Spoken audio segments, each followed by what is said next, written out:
E3 2017. Tomorrow's unethical gaming practices or business practices today.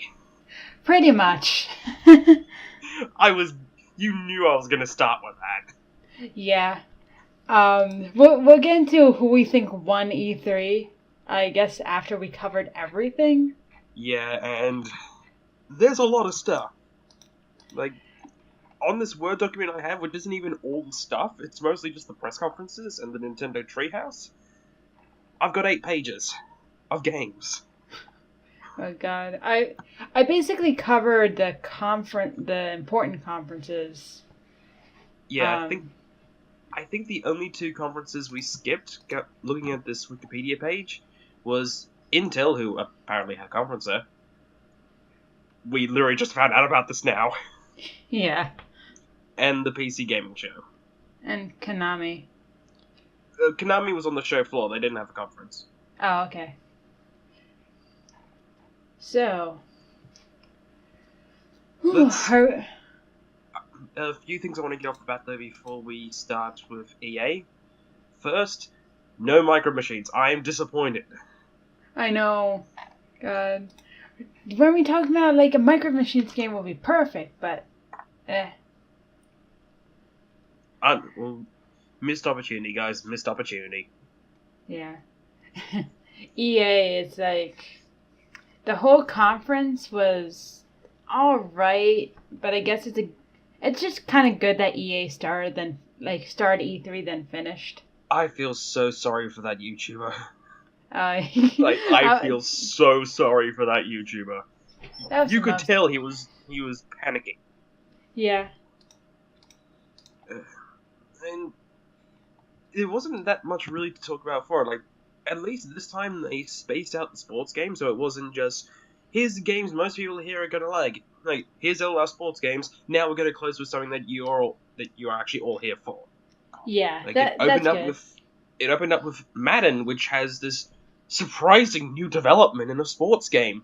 Even though FIFA and NBA had apparently been doing it for years. Single player. Oh yeah. They never had single player? Apparently not. Oh man, maybe this time we could actually go offline and play. Ooh.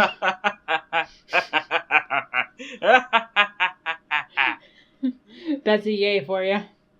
Yeah. Oh yeah, and EA, one of the most important things from that conference was Battlefront 2. Battlefront 2, that was at the very end, but other things to go into it was Battlefield 1 is getting DLC in the form of In the Name of the Tsar. Yeah. Now we get to look at the Eastern Front of the war. Which I honestly thought that the Eastern Front would have been in the base game instead of just focusing on the Western Front, but apparently not.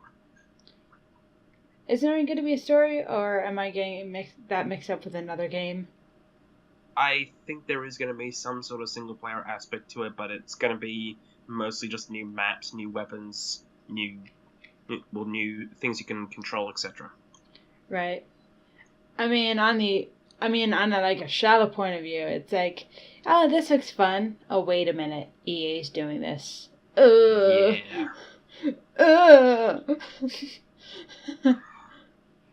EA also went on to, after that, looking at their contributions to esports, which I am now dubbing EA Sports. Oh wait, that's the name of the game development studio. EA Esports? EA Esports is in the game.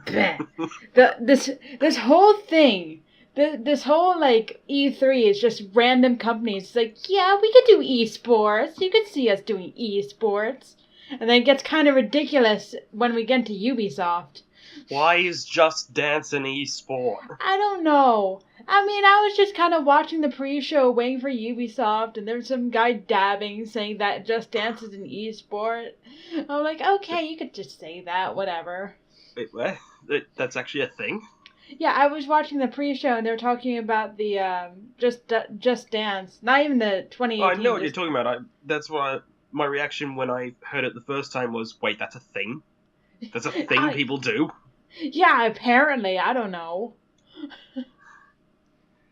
Like, okay, Where's you my do you, Ubisoft. You do you. Where's my Just Dance Kids buff? God. Coming 2030. Oh, please. Oh, yeah. There's something I noticed about EA's press conference. There's no, like, Sims anything. No, and that was actually kind of weird, because it was the... It's... I'm trying to think of how to phrase it, but... You'd think that they'd at least show off some Sims DLC or something. They showed off Battlefield DLC. They're not above Yes. putting DLC in the show. Sims was never mentioned. I mean, I didn't watch the EA pre-show, but there's nothing about Sims that were mentioned. I'm actually going to take a look at EA stuff now, because I genuinely think they didn't bring any Sims. Anthem, Battlefield, FIFA, Man, NBA... Yeah, no. No Sims. That's weird. Yeah. So, EA's was kind of shallow, but that kind of delves into the next. I mean, are we done with EA? Because there's not much to say about EA until we get onto the other things, because EA just kind of likes to poke its grubby little fingers on like, other consoles. There are a few other things I want to talk about, including the cringe that was Men in Blazers for FIFA 18, Need for Speed Payback, which is where that YouTuber came in for, and hi, Fast and Furious the video game. Yeah. Because that's literally what it is. It's Fast and Furious. I never really cared about racing games. Meanwhile, I have Mario Kart, but that's something different. The Need for Speed series has got a soft spot for me because I did play it as a child. I grew up with playing Underground 2 with my dad as multiplayer. There was a really good map that we used to keep playing on just a city loop track, as it were. We'd spend hours just building up our own original cars for it, and then go onto the streets to try and beat each other. So it was a good game, which is why I had hopes for the Need for Speed reboot, and then that got quickly shut down. So I'm looking at this with a lot more caution.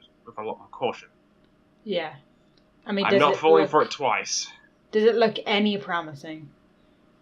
It does, because at least it's going to have more of an original story to it. Like, to my knowledge, they haven't really done anything like that in Need for Speed. But my knowledge of Need for Speed is pretty limited, so... It could have, I just haven't seen it. Alright. Is that all of EA? Because EA was pretty shallow. A Way Out, also known as Noses the Game. I mean, A Way Out was in Sony's stream, wasn't it? No, it was EA's, because it's it's the new game from the studio that did Brothers: A Tale of Two Arms. Yeah, but... Two Arms? The Brothers game, Yeah, I know, the Tale of Two Brothers. Or something like that. But what I know is... I've also got a thing added to here about him saying you can play in your couch. Inside of my couch. Yeah, instead of saying play on your couch, he said play in your couch. I want to play it. I want to play it in my couch fort. But I mean, what I know is about EA, I'm not sure if they know what single player means. I'm not sure if they know. I'm not a couple years before. I'm not sure if they even know what online meant, like offline. I mean. Yeah, and they keep throwing it around because Madden's got single player. FIFA's got a continuation of its single player from FIFA 17, so if you want to know the full story, you gotta play FIFA 17. NBA Live's got a new single player, and Star Wars Battlefront 2 apparently has a single player that they didn't show. At all. We know how to make games, we promise. Star Wars Battlefront 2 3 times bigger than Battlefront 1 or 2-1. Wait, 1-2.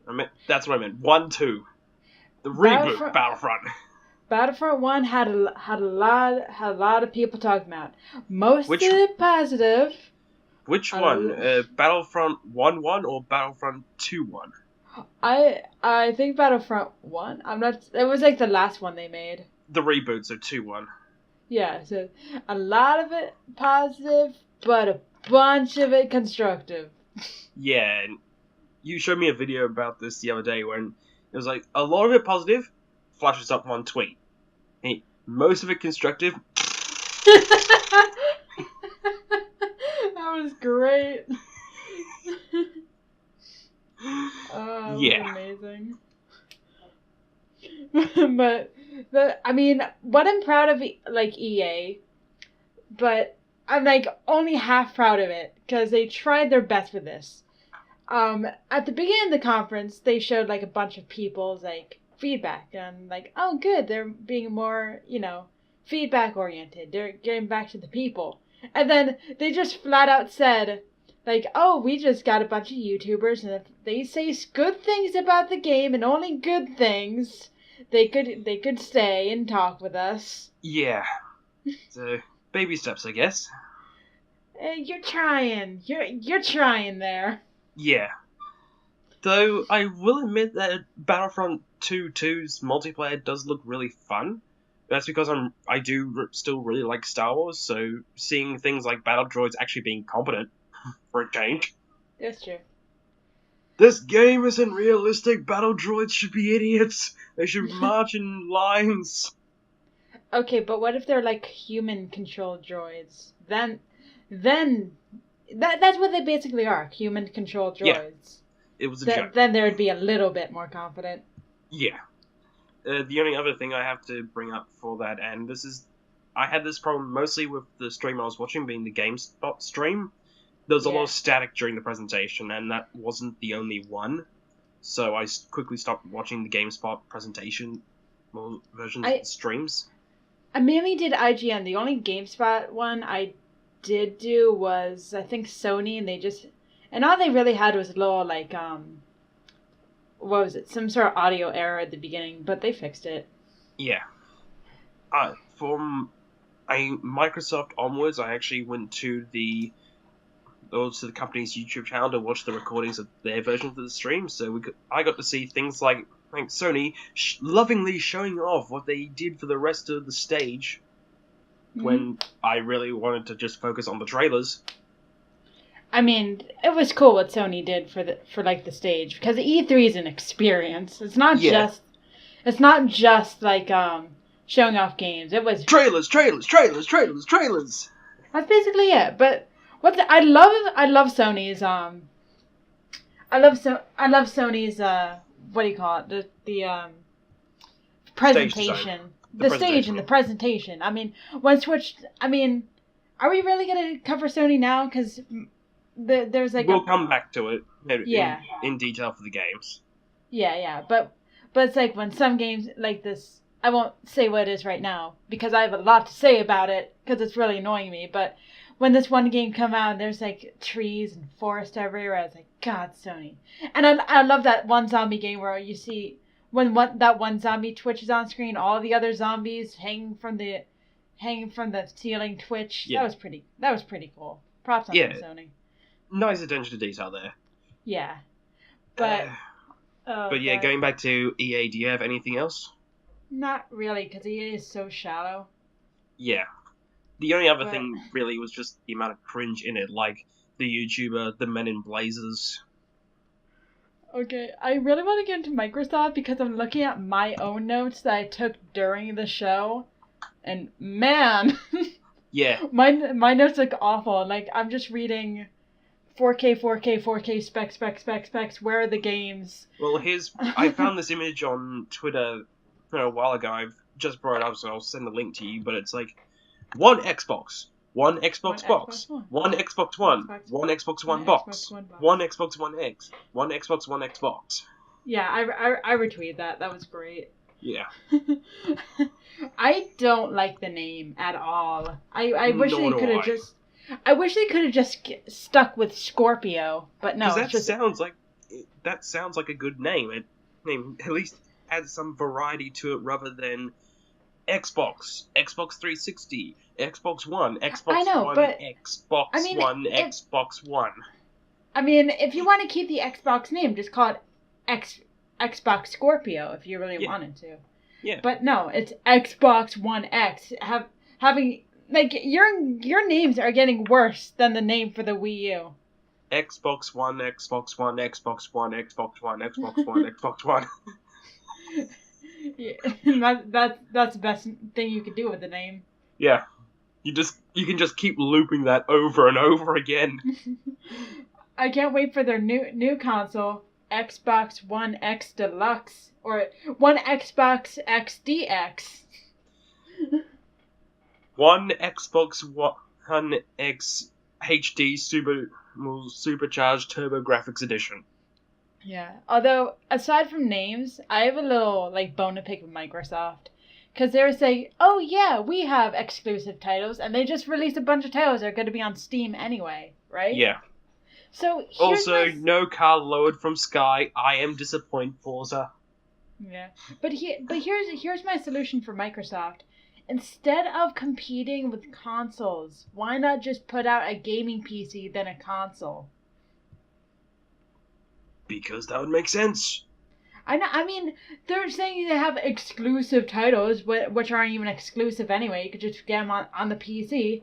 So just make a gaming PC. Yeah. Why not? I don't understand. I don't understand why they're still... What? The Xbox One Xbox is meant to compete with PCs as well. So just why? Just make a gaming PC. Don't make a console. Yeah. You basically already do it. The Microsoft bread and butter is Windows for PCs.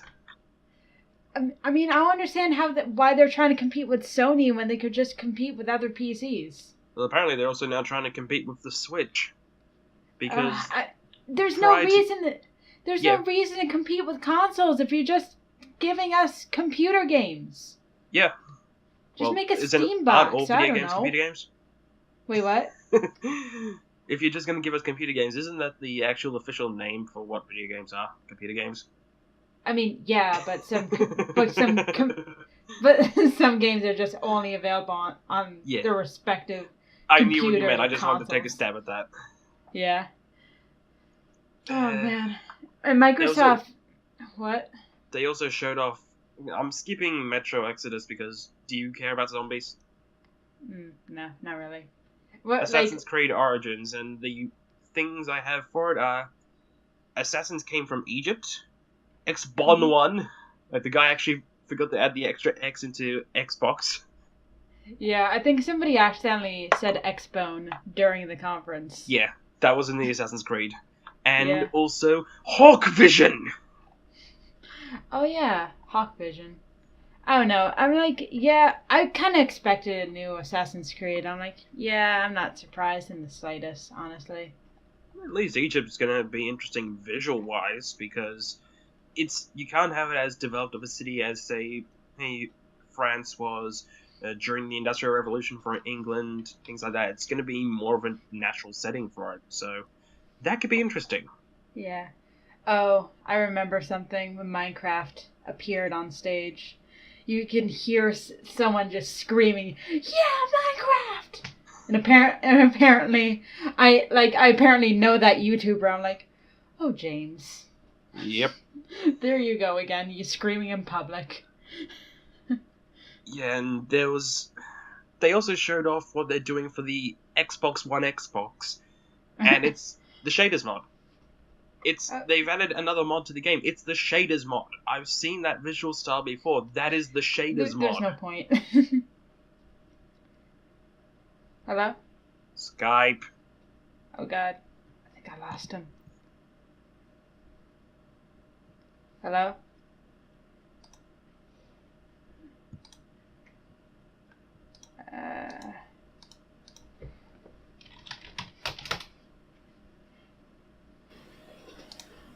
Hello? Hello. That was weird. I just lost you there for a good minute. Yeah, I don't know what that was. I'll time that in the intermission theme. That was a nice switch. That was a nice switch. Indeed. But they got... Oh yeah, they had Sea of Thieves. They did. Before that, there are a few other games that I want to come up that did come up before Sea of Thieves. Okay. The Darwin Project was shown off before Minecraft and Hunger Games. Yeah, oh my god, that was so, what do you call it, just so so annoying, just so obnoxious, because it's like, obviously they're trying to afford another esports title, and you see this one announcer just on the side just screaming, and I'm like, stop. I don't Please. care. Why not just call it Hunger Games? Maybe they just didn't get the licensing, and this is one of those weird development hell games which try to be Hunger Games, but they couldn't get the licensing for it. I don't know. Yeah. Because, yeah, like, as we said, it is Hunger Games. It's just, you can probably make your own custom character and all that, but it's Hunger Games. That is the name of that is basically the game. And also the Darwin Project, the Darwin Theory of Evolution, and the strongest survive. Yeah. They're not even being subtle about it. Just Hunger Games. Yeah. I mean, I wouldn't mind like that kind of game, like Hunger Games, the esport. I'm like, that's pretty clever. That's pretty clever. Yeah. But it's another blatantly esports game. Yeah. We're gonna come up to a lot of those, believe me. Oh yeah. There is one other game I do want to talk about before we get into Sea of Thieves. What? The Last Night. Not Bayform as The Last Night, the actual game called Last Night. It's a 3D, 2D art style sort of thing that looks really good, and I'm actually really looking forward to it. But it's one of two games I know of that got a lot of controversy this year at E3. Why? Because the developer for it was actually a supporter of Gamergate, and he said that, I don't know if that's gone all the way through, but at one point in development it was considered to be a game that was based on what would happen if the current version of internet feminism, social justice, etc. became the dominant force in society. But that never came to fruition? No, in that game it's what happens if they actually did it. So, yeah, you've got... I don't know if that's gone all the way through, but because of that and the internet never forgets, the game got a lot of controversy from people who are wanting it to be cancelled, removed from Steam, Xbox shouldn't have showed off, yada yada yada, because it didn't agree with them. Yeah. But on lighter news, a game that I was really happy about, I mean, this isn't even an Xbox game, they're just showing Steam games at this point, but Cuphead looks so good! Yes, and so does Sea of Thieves. Those were the two games I was really looking forward to in it before they got to the indie game montage. Yeah, I mean, Cuphead is an indie game, I'm pretty sure. Yeah, but they had a montage showing just like 10 seconds of different trailers, which was annoying because there were a lot of games in it that I was actually kind of looking forward to seeing, and once I've got some more time, I'm actually going to be looking them up on Steam because that's where they're going to be. Yeah. And not stupid exclusives, none of them. I don't care. And, yeah, the one thing I've got next to Sea of Thieves is the Tales of Pathetic Dave. Wait, what? There was one line during the trailer where it's like, I indulge in the same practices as Pathetic Dave. Who's Pathetic or something Dave? like that. Someone that they probably made up for the trailer, which, by the sounds of it, just runs away at every chance he gets. Yeah. Because he's Pathetic Dave. Okay. I mean, speaking of Tales, there was that one game that should have used Conquer, but they didn't, because Microsoft doesn't know how to use, like, rare characters at all. Though, at the same time, though, seeing as it's going for a more upbeat tone, I'm actually kind of glad Super Lucky's Tale isn't using Conquer. Conquer had an upbeat game before Conquer's Bad Fur Day. He did, but most people know of him from Conquer's Bad Fur Day, so they know him as more of the cynical asshole, swears a lot, and they've got the great Mighty Pooh. Yeah, I guess. I mean, didn't they have that young Conquer at one point? I think so. I'm not sure off the top of my head. I mean, why not use like Conquer's son or something? Bonker? Sure, why not? Yeah, if they bring back Bubsy, and it was one of the things I was going to bring up after we went through like the treehouse and all that. If they bring back Bubsy, why can't they bring back Conker? I know, right? Or Banjo-Kazooie. Oh wait, that's ukulele, my bad.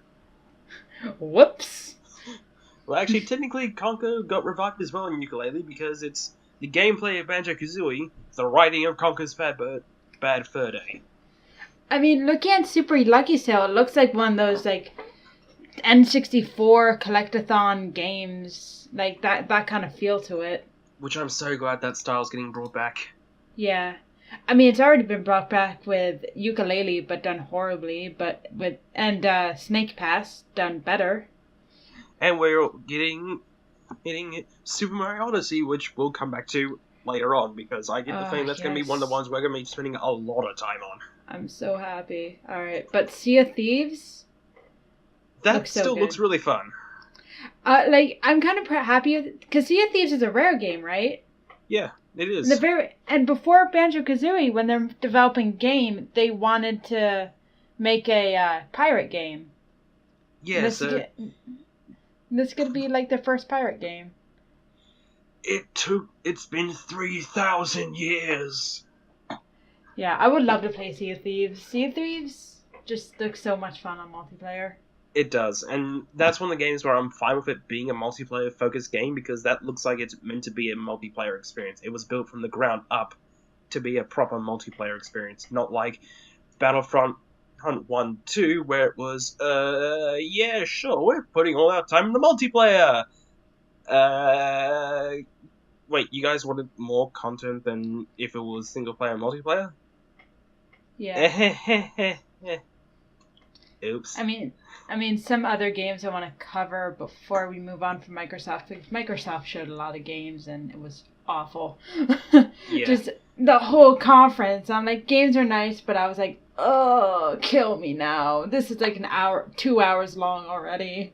Yeah, and like I said, a lot of the indie games like Surviving Mars, Robocraft, a lot of those things I want to try and find on Steam, because they do like fun games, the kinds of games I'm into. But there is one thing that they showed off in at the very end, which I'm actually really glad they did. Wait, which game? Original Xbox games coming to Xbox One Xbox. Including Crimson Skies. Oh, yeah, that looked pretty good. That was such a fun game. I remember playing it with my cousins back when the Xbox, PlayStation 2, and GameCube were around. We had a lot of fun with that game in multiplayer, because it's a dogfighting game, so yeah, including parts where you can fly a plane near buildings and take control of turrets. Yeah. And planes that shoot electricity. Yeah. So. That sounds really cool, but I don't have it on my list for some reason. Yeah, it was also, they showed off Life is Strange Before the Storm, and this is another one I've got to take a brief moment to step away from E3 stuff, because it is another thing that's been causing a bit of a stir. What's going on? Performance Matters was a big thing this year, especially for Square Enix and Capcom. Life is Strange being one of those games, because one of the voice actors for it is choosing not to reprise her role because she supports Performance Matters, which is brief summary of it. And voice actors don't want to be treated the way that they are by game development studios. They would like to be better compensated, and they don't want to. So basically, they're on strike. Basically, they're on strike for numerous reasons. I honestly haven't been keeping up to date with it. It's news on that's been very sketchy, so I'm not the person to talk to about that. You're better off speaking to other people who know more about it than I do. I just wanted to briefly mention that it was a thing. Yeah. It was a thing at E3. It is still a thing. Yeah. I mean, I want to get into like the nitty gritty with like Ubisoft, well, mainly Sony, but just there's some games I'm like, ooh, this looks good, and some games I'm like, from like. Should I do worst to best or best to worst from, like, what I've seen?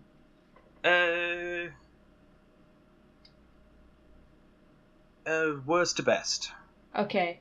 So, I mean, Black Desert is an MMORPG, or Morpeg as I call it, and I'm like, I don't really care about Morpegs. Yeah. Like, Morpegs are really hard to make, and you can see with Elder Scrolls Online. That was Yep. fun, right? Oh, yeah. Deep Rock Galactic didn't really have that much screen time, but basically you got dwarves in space. Which always helps. Yeah, I mean that looks pretty cute. And another, I like the soul to that game. And another game that has a lot of soul is that Lord of the Rings game. Shadows of War. Shadow of War, yeah. There was what? WB Games doing their day-by-day stream as well for it, so they focused mainly on all the games we already knew about. They didn't announce anything new. But one of the things they had for it was things like orcs who tried attacking the camera, didn't know about all these different things, but knew about feng shui. On stage. I love the soul. I love the soul of Lord of the Rings. I love that. Dark Lord, Light Lord, same thing, really. That's great. The writing looks so much fun in Shadows of War. Another thing, I mean, I don't know anything about this game. This is just kind of out there. It's just like on my notes, I'm just reading, Terry Crews is yelling at me, Crackdown 3. Crackdown 3 element does look fun as well, because it is a third-person shooter, which looks like it's going to have a lot of high pace to it, and it's a shooter that's not taking itself seriously, and I will always support shooters that don't take themselves seriously. Yeah, but a game I'm kind of excited for, even though I'm not sure if I would play it myself, but it looks so much fun. Like, I asked my brother about it, and he's really picky. He's like, yeah, this looks really good, is the Cell games. I mean, Dragon Ball Fighter Z. Okay, I'm gonna have to back off from this one because I've gone on record saying this time and time again. I know nothing about Dragon Ball. I've never watched an episode of Dragon Ball in my life. I know some of the lore of Dragon Ball Z. I mean, I haven't sat down and watched the whole thing, but I know things about it from, I don't know, TFS and other things. You know more than I do. The most I know are the memes. And what I will say about this new fighting game, the particle effects. What's happening on the screen? It's particle effects everywhere.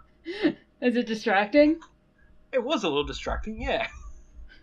It's who's hitting who? Where's the... Okay, what happened? Wow. The art style looks amazing, though, because it's just like one of those games where it's just 3D models, but they look like 2D. Yeah, and the art style does look really good, but again, those particle effects. I want to look at your art style, but all I'm seeing is particle effects. I'm not sure if those particle effects were added before or after, to touch up on the trailer, so, I'm hoping that gets toned down a little bit. Yeah, hopefully. Not too much. It should still feel like you're hitting something, but enough so I can actually see what the hell's going on. That's true. But I'm looking at some other games. I don't really have that much to say about them. It's game. We Happy Few, also known as Not Bioshock, was shown off in the indie game montage, and I thought they would have given it a bit more time in the show itself, because that was a game they showed off last year. Mm-hmm. As a main stage sort of thing, that not just an indie game reel. So I thought that would have gotten some more attention, but apparently not. Also, Hello Neighbors coming to Xbox One, along with Dix the Game, I mean Conan Exile. Yeah.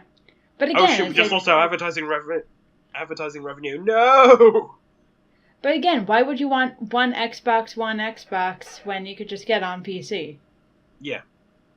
Where you can do things like changing the size of it. Ooh, or you could just play on your TV, I guess. Who cares? Ooh. I don't know. Play in your couch. Also, another game that they barely showed off, which was annoying, but at least it wasn't in the indie game montage. Ori and the Will of the Wisps, which was basically just, here's a song from the game being played with an orchestra and piano. Here's what the visuals look like. You know what you're getting into, and yeah, I want it. It looks beautiful. I mean, they didn't show any gameplay, did did they? Nope. I really need to play Ori and the Blind Forest though. That looks like a fun game. Yeah. Are you basically done with... I mean, EA put his little grubby little hands on Microsoft and showed that one game they wanted to show off. Anthem, yeah, which Yeah. looks like it's gonna be Mass Effect meets Destiny, but with jetpacks and proper flying controls. And okay, I'm interested. I mean, jetpacks, easiest way to sell me. Aside from esports, another trend that's been arising lately is the open world game. And I feel like everyone's like, gotta have our open world game. So... Especially Ubisoft, where they mostly just make open world games. Ubisoft, you mean Bethesda? Them too. Yeah. I mean, I'm not saying open world games is bad. I'm just saying that it's becoming a little bit of a trend since Breath of the Wild, hasn't it? It's been becoming a trend since Skyrim. Original Skyrim. Actually, no, it's been a trend since Oblivion, if not Morrowind. It's been happening for a while. I know, but it's kind of weird seeing Zelda hop on this kind of bandwagon. Yes and no, but I can see where you're coming from compared to what other 3D Zelda games have been like, but at the same time, Zelda invented it. I mean, it wasn't this open. It didn't feel this open. Zelda 1, it felt like it to an extent back then. We can't really say that because we were born after it. I know, but looking back... I guess Zelda 1, but I'm kind of looking back to Ocarina of Time, which everyone says it's a pinnacle of gaming. But it's not just open world. There's a lot of enclosed dungeons and levels that were carefully made. It's not the only real open world flat surface in that game was Hyrule Field, which was there's side steps to get to Hyrule Castle before the sun goes down. Basically, but it's man, but when you're first playing, it's man, Hyrule Field is so big and luscious and I could see everything. And then playing it again, it's they just made it big to be big. This is so it takes forever to get from one side of Hyrule Field to the other. Wait, you can see everything in Ocarina of Time? Remember, this is back in a time when seeing 2 feet in front of you was considered an achievement. You could see you could see the skybox in the distance. Yeah, true. I'll give you that. I'm not sure if the pop-in was that bad with the castle, but it was pretty expansive, Yeah, it was big, and I think the reason why I can live with Ocarina of Time's World being big because that was the first time it had ever happened. So It was more of they made it to be big, but this isn't a time when doing something for the sake of doing it was normal. So, yeah. I mean... It's not like Ubisoft and that, where it's, look at our big open worlds! So what can you do in them? Run! You can run around. Look! Side quest! I remember, the best open world experience I had... just actually taking in the visuals and everything. I remember I was playing Banjo-Tooie just to run around. And there was this place called Cloud Cuckoo Land. And you can turn to a bee and just fly around. And you could just fly up to the highest point. And, the music will fade out. You could just look around. You could see everything. How's Unikitty? Unikitty? What? In the Lego movie, where you meet Princess Unikitty was called Cloud Cuckoo Land. Oh, that was kind of a different Cloud Cuckoo Land. I couldn't resist that. The moment you said it, I was like, oh, I'm doing that. Unikitty? What? Where'd you come from? You weren't even invented yet. But, is that really it for Microsoft? Yeah, I've got nothing else to say, really. Oh, no, wait. I have one more thing to say about Microsoft. How can I miss this? The very start of the conference, when they were announcing, Forza 7, man, this is a nice car commercial. Yeah, but no car coming from Sky. I'm disappointed, guys. It's just a Porsche. They're just selling me a Porsche, not a game. I was so angry. Because it's like, show a game, not a car. But again, like, you let a Ford be lowered down from the roof of the building onto the stage, and yet you don't do that for the Porsche? Like, what? I'm disappointed. I don't understand this. But what is the next conference we're gonna cover? I mean, what was after Microsoft? That annoying as hell pre-show song that Bethesda was playing for an hour before the stream. That wouldn't stop! And not to mention, that song was used in the show itself. I'm pretty sure by then you were just kind of dead and just looking at Bethesda stream. I was.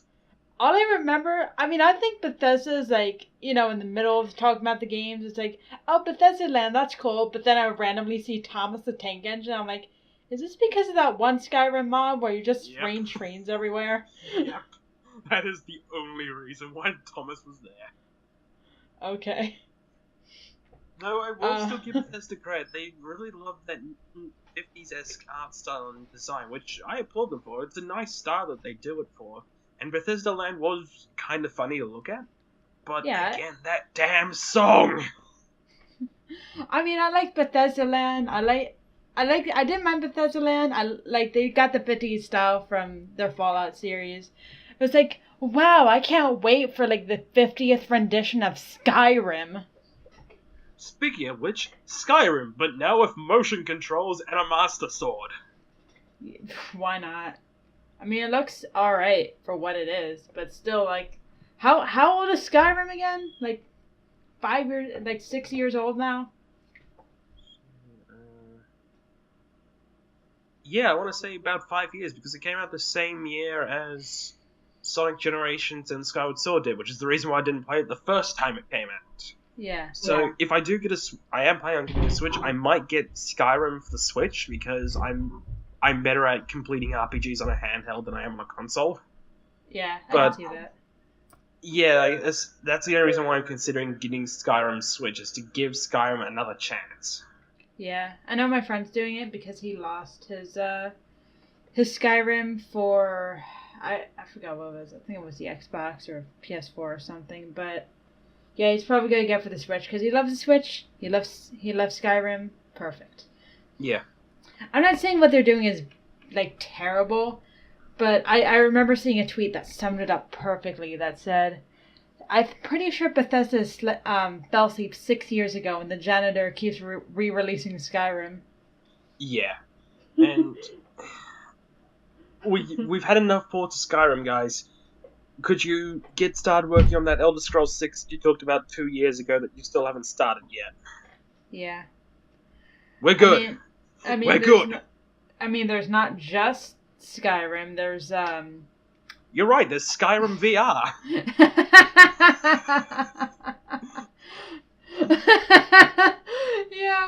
Yeah, there's that. But there's Doom VR, which is just Doom, but VR, the newer Doom. Yeah, and I still want to play the new Doom because I think that looks fun as hell. Mainly because it doesn't try and justify the morality of killing things in it. It's just, look, demons, kill them. Go. Yeah. Go nuts.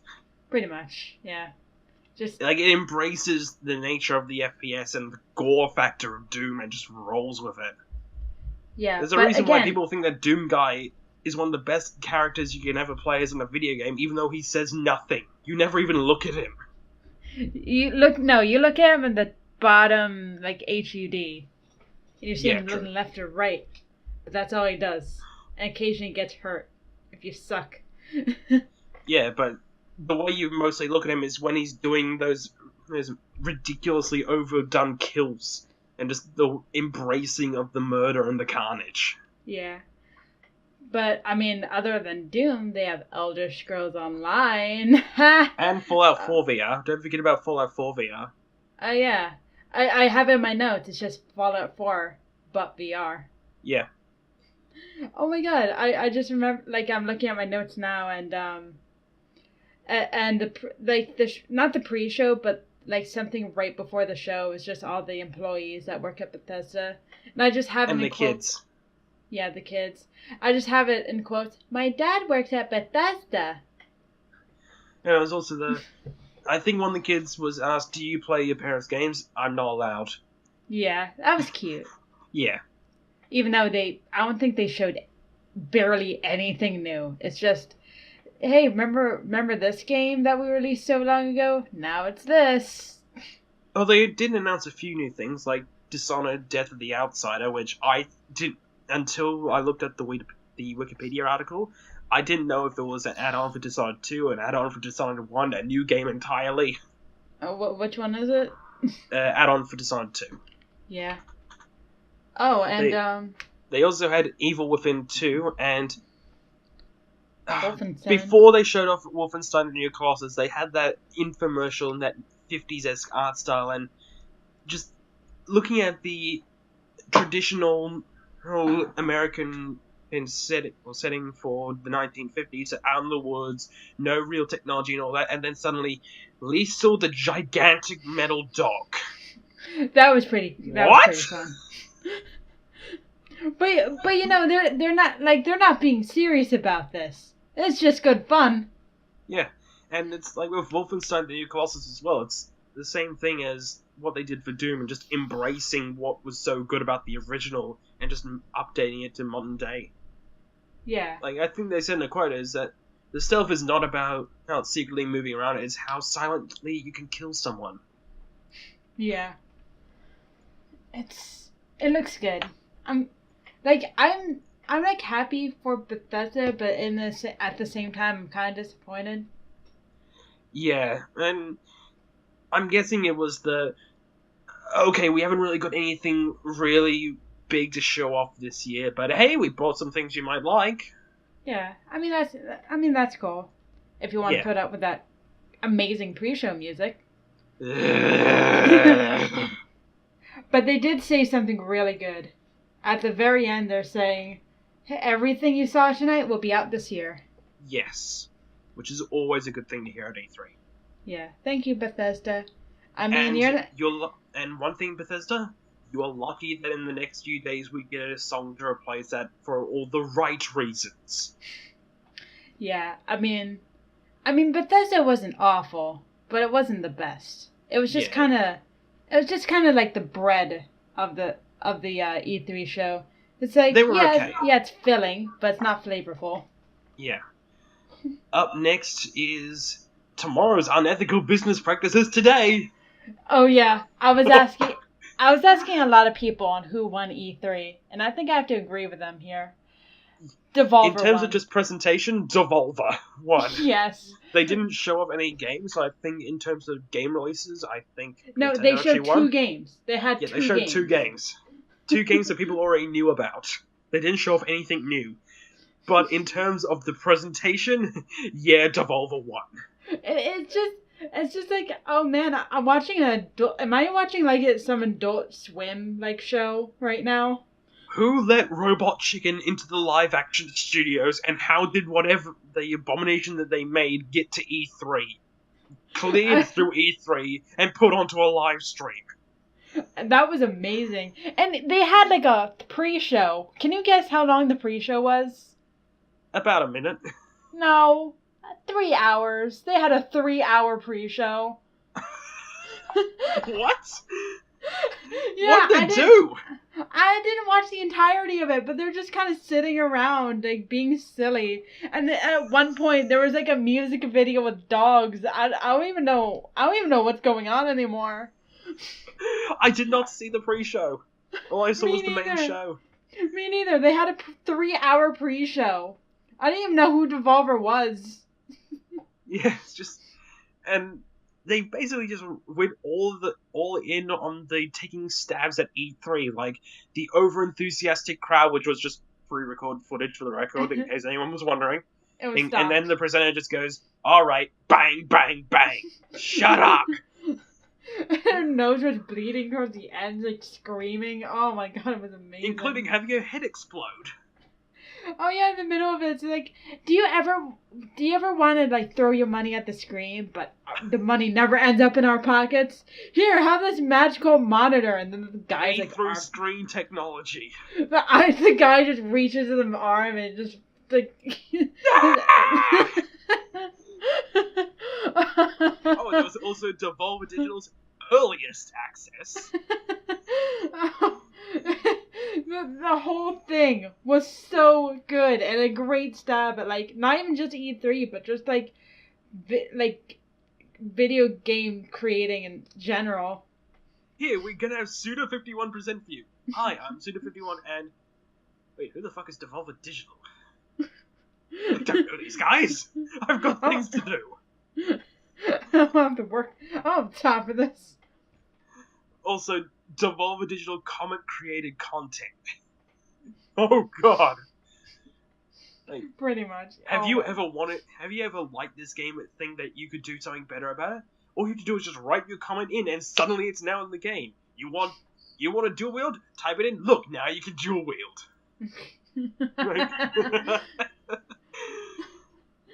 Devolver is such a great conference. 2 games and they won. The final thing that they did, which I thought was absolutely hilarious, the super self-concerned burrito. Oh yeah. Oh my god. Yeah, like in terms of just the presentation and the charm, they've set a new record for E3 now.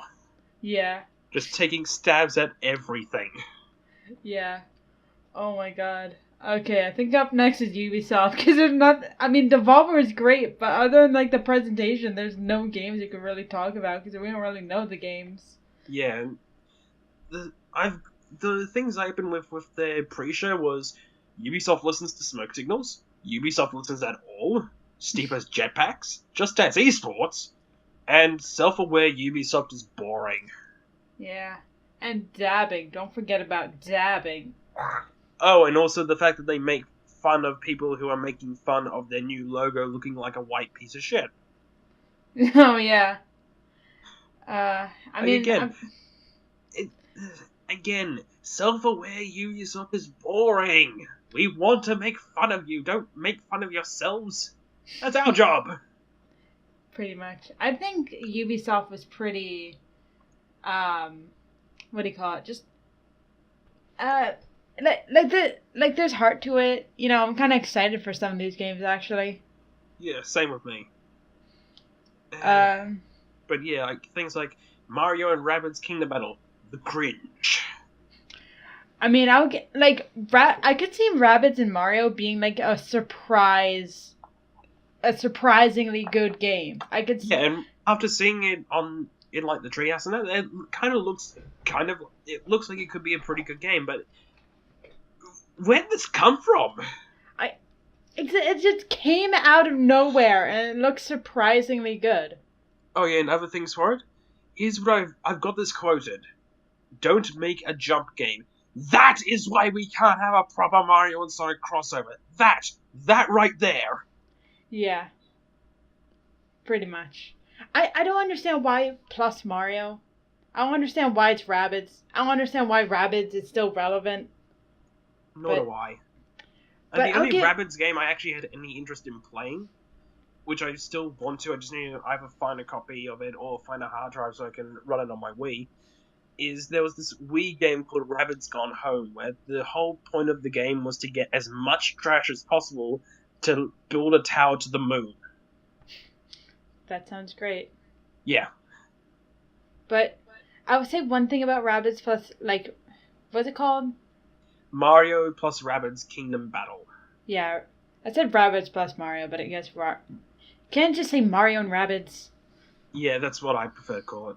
Yeah, but Mario and Rabbids, the creative director, cried because he was so happy with how it turned out.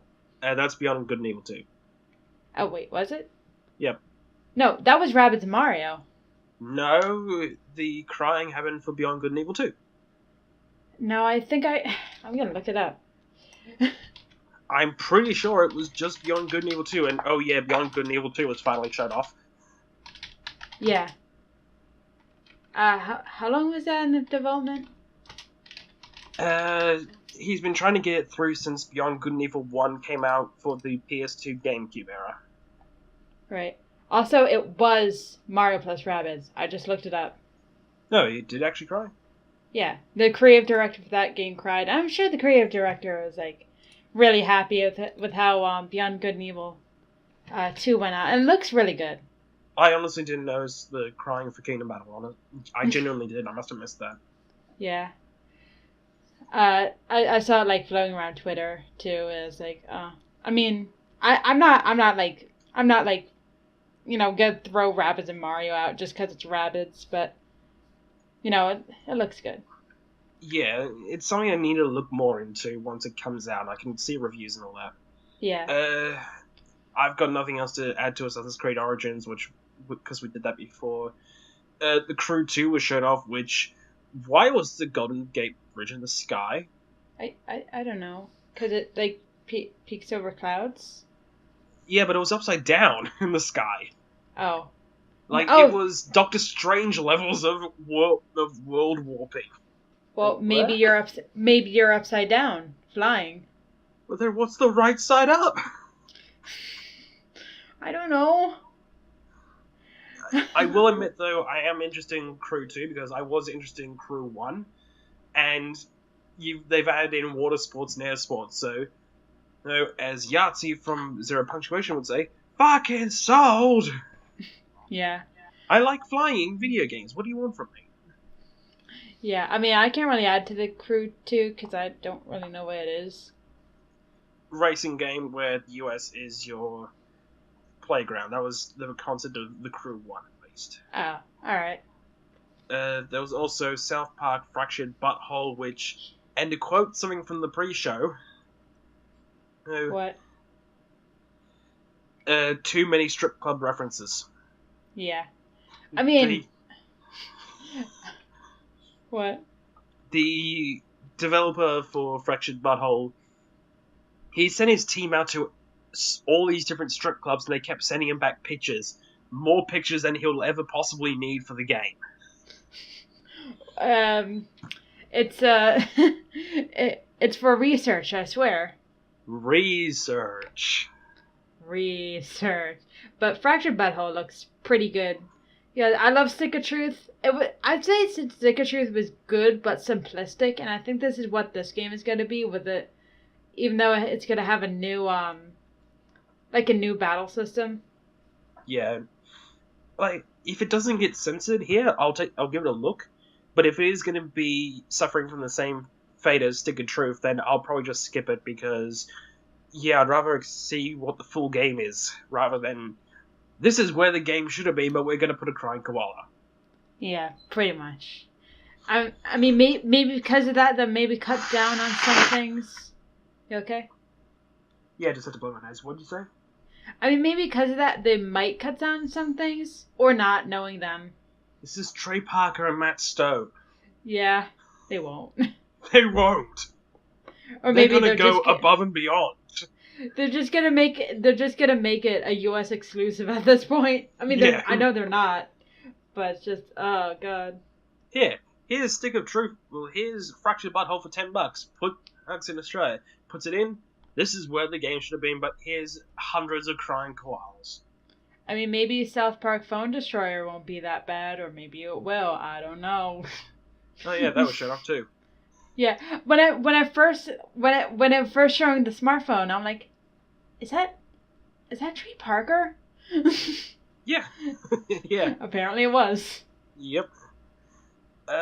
One game I want to just say as a stab at, Skull and Bones. I thought game devs hated piracy.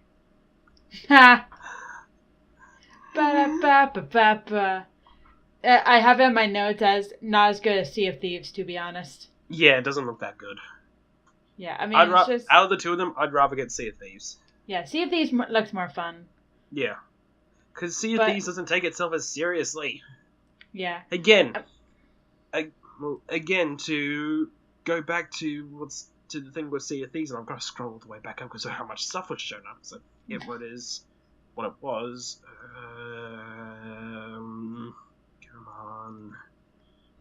The Tale of Pathetic Dave. Oh yeah, but what was that game? Pathetic Dave was Sea with Thieves. Oh. Oh. Okay. Womp womp. But one game I want to point out. It's called Starlink Battle I for thought you were going to Atlas. say Just Dance 2018. No. Because of Bubbles and Dancing Panda. I'm still waiting for my Kids Bop. Yep. I'm still waiting. Anyway, There's nothing I can say for Just Dance. Absolutely nothing I can say. it's Just Dance. Enough Exactly. It's just Dance. But yeah, Starlink. Starlink. It's one of those newfangled Toys to Life games. No Man's Skylanders. Exactly. It looks cool. And I'm like, wow, this looks cool that you can just customize your ship in real life and on your game. But it also looks really expensive. Oh yeah. And coming from someone who's invested more money than they probably should have in LEGO Dimensions and Amiibos, yeah, that is going to be a... They're going to try and sell this for as much as possible. Pretty much. I'm not sure if it... I mean, it looks cool for on paper, but I'm not sure how you're going to do it in practice.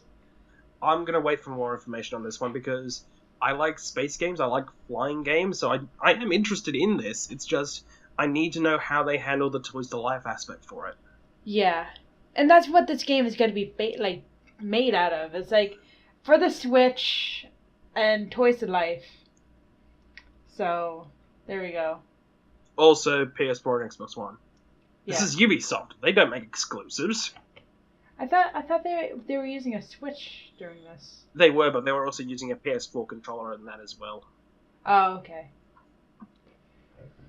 There was also the Olympic expansion for Steep, along with jetpacks in a snowboarding game, for some reason. Why not? Far Cry 5, which we've got nothing else really to say to it, honestly. Do you? Not really. I mean, Hey, I'll give Far Cry 5 some credit. They announced that you could play as a doggo. Yeah. That's like the best thing. 10 out of 10, best game. Play like a doggo is running at you, dropping a gun in front of you. Yep. Best game 2017 or whatever the hell it's gonna come out. And the final game they showed off was Beyond Good and Evil 2. Yeah. And go away, bird, I'm recording. I heard that. There's Transference, which I can't remember what that was. All I have is the name, Transference. Yeah, I don't remember that one either, honestly. It was... Alright. Now there's Sony. Yep, and... Yeah, we're gonna be here a while. Yeah, especially with a certain game. Yep. I am happy but ticked off at the same time. Oh yeah, I will also say that Capcom also got hit by the Performance Matters things as well, but... we've already set our piece on that. Moving on. Capcom? Going down the list, we had Gran Turismo Sport, which... Okay, it's another racing game. Wait, Capcom have voice actors? Yes, they also have localization teams because the person who localized Mega Man 6, I want to say, is one of the voice actors from Resident Evil. And that is why there are so many Guns N' Roses references, including a level made of Guns N' Roses. Is that why the localization team for Capcom feels kind of short-handed lately? Yep. Okay. Keep going. Damn it, Skype. What game should we get out of the way first? I dropped out for that. What did you say? What game should we cover first? Well, let's just go down the list for this one. There's the PlayStation Playlink, which was basically using your phone as a controller for... Have you ever seen the game Use Your Words? Yes. It's that style of gameplay. Okay, so it's just kind of especially casual. for That's You! That's me? That's you! That's me.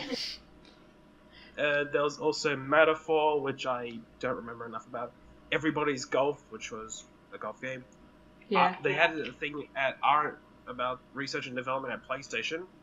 Super Hot VR, Spark, Tropico 6, and the one thing that I was completely shocked about ever showing up at E3 at all. What? In 2 parts. First of all, Undertale on the PlayStation 4.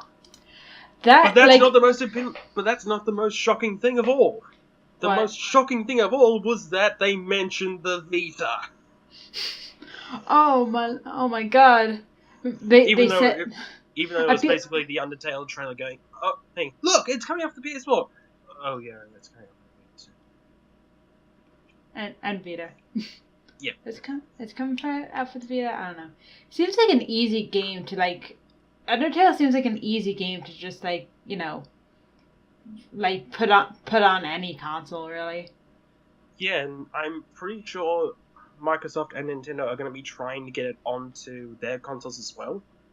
Especially Nintendo, because Undertale did start off as an Earthbound fan game. It was, and it is basically the new version of Earthbound. So this is the closest thing to a Mother 3 we're gonna get. Yep. But I mean, it comes with a little art book, so that's cool. Indeed, and I'll probably be picking up the Vita version at least because I don't have a PS4 yet, and I've seen enough people trying to convince me to play Undertale that I'm finally going to give in. All right? Yeah. You've won. Okay? It's sad that like Undertale is a good game, but the fan base is very. You know what I mean? Yep, and they're not the only ones, because I can name several others which are like that very well, including the Transformers fan base, the Pokemon competitive fan base, the Super Smash Bros. Fan base, the Super Smash Bros. Melee fan base, the Sonic fan base, the Sonic fan art community fan base, etc. I mean, almost any fan base is just gonna have that kind of stuff. Yep. So. Fan bases, they're all awful. I mean, there's a ton of VR games at Sony's, including Skyrim VR again. Yep. Oh yeah, and also Ni no Kuni 2, which, yep, I want. I really need to find a copy of the first Ni no Kuni. That looks like such a beautiful game. I know, I'm not really Studio Ghibli doing a video game. Yes. With the guys behind Professor Layton. Sold! Yes. But, I'm not really into VR games because I don't really have any like VR headsets or anything to play these, but I will say Monster of the Deep looks pretty good, guys. Yeah. Just Final Fantasy 15 fishing. Yep.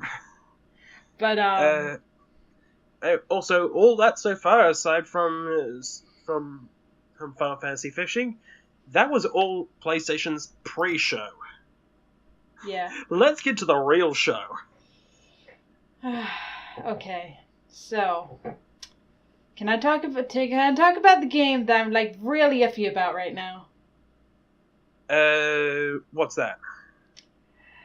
Are you ready for Monster Hunter? There are 3 games to do before that. Can we do damn this? it! Fine. They'll be quick. Okay. Uncharted: The Lost Legacy. That does look fun. I mean, I've been trying to get it into the Uncharted series for a while. I've got the first trilogy on PlayStation 3. I just haven't played them yet, so I got them all dirt cheap. There better be Crash Bandicoot DLC for that. Sadly, I don't think so. Because Naughty Dog doesn't own Crash anymore. Activision does. Oh, yeah, that's right. Yeah. There's also an expansion coming for Horizon Zero Dawn called The Frozen Wilds, and Days Gone with Zombie Bear. Well, stealth. I have it Stealth Zombie Survivor. Yeah. Stealth Zombie Survivor with Zombie Bear. Yeah. Enough basically. said. All right. Go. Okay. All yours. All right. God, Capcom, don't do this to me. Okay. Monster Hunter Worlds looks good. I'm very confused whether this is 5th generation Monster Hunter or just a spin-off. What's making you confused about that? Wait, what? What's making you confused by it? The Double Cross is not here yet in the West. And they just announced that they're not going to release Double Cross for the Switch. Nothing about 3DS, but they said they won't release it for the Switch in the West. I'm confused if we're gonna get Double Cross at all at this point, because there's no word about that, no reassurance at all.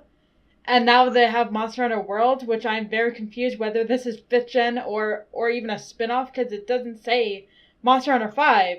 It's just Monster Hunter Worlds. It looks good. I'm just confused about whatever Double Cross is getting released here.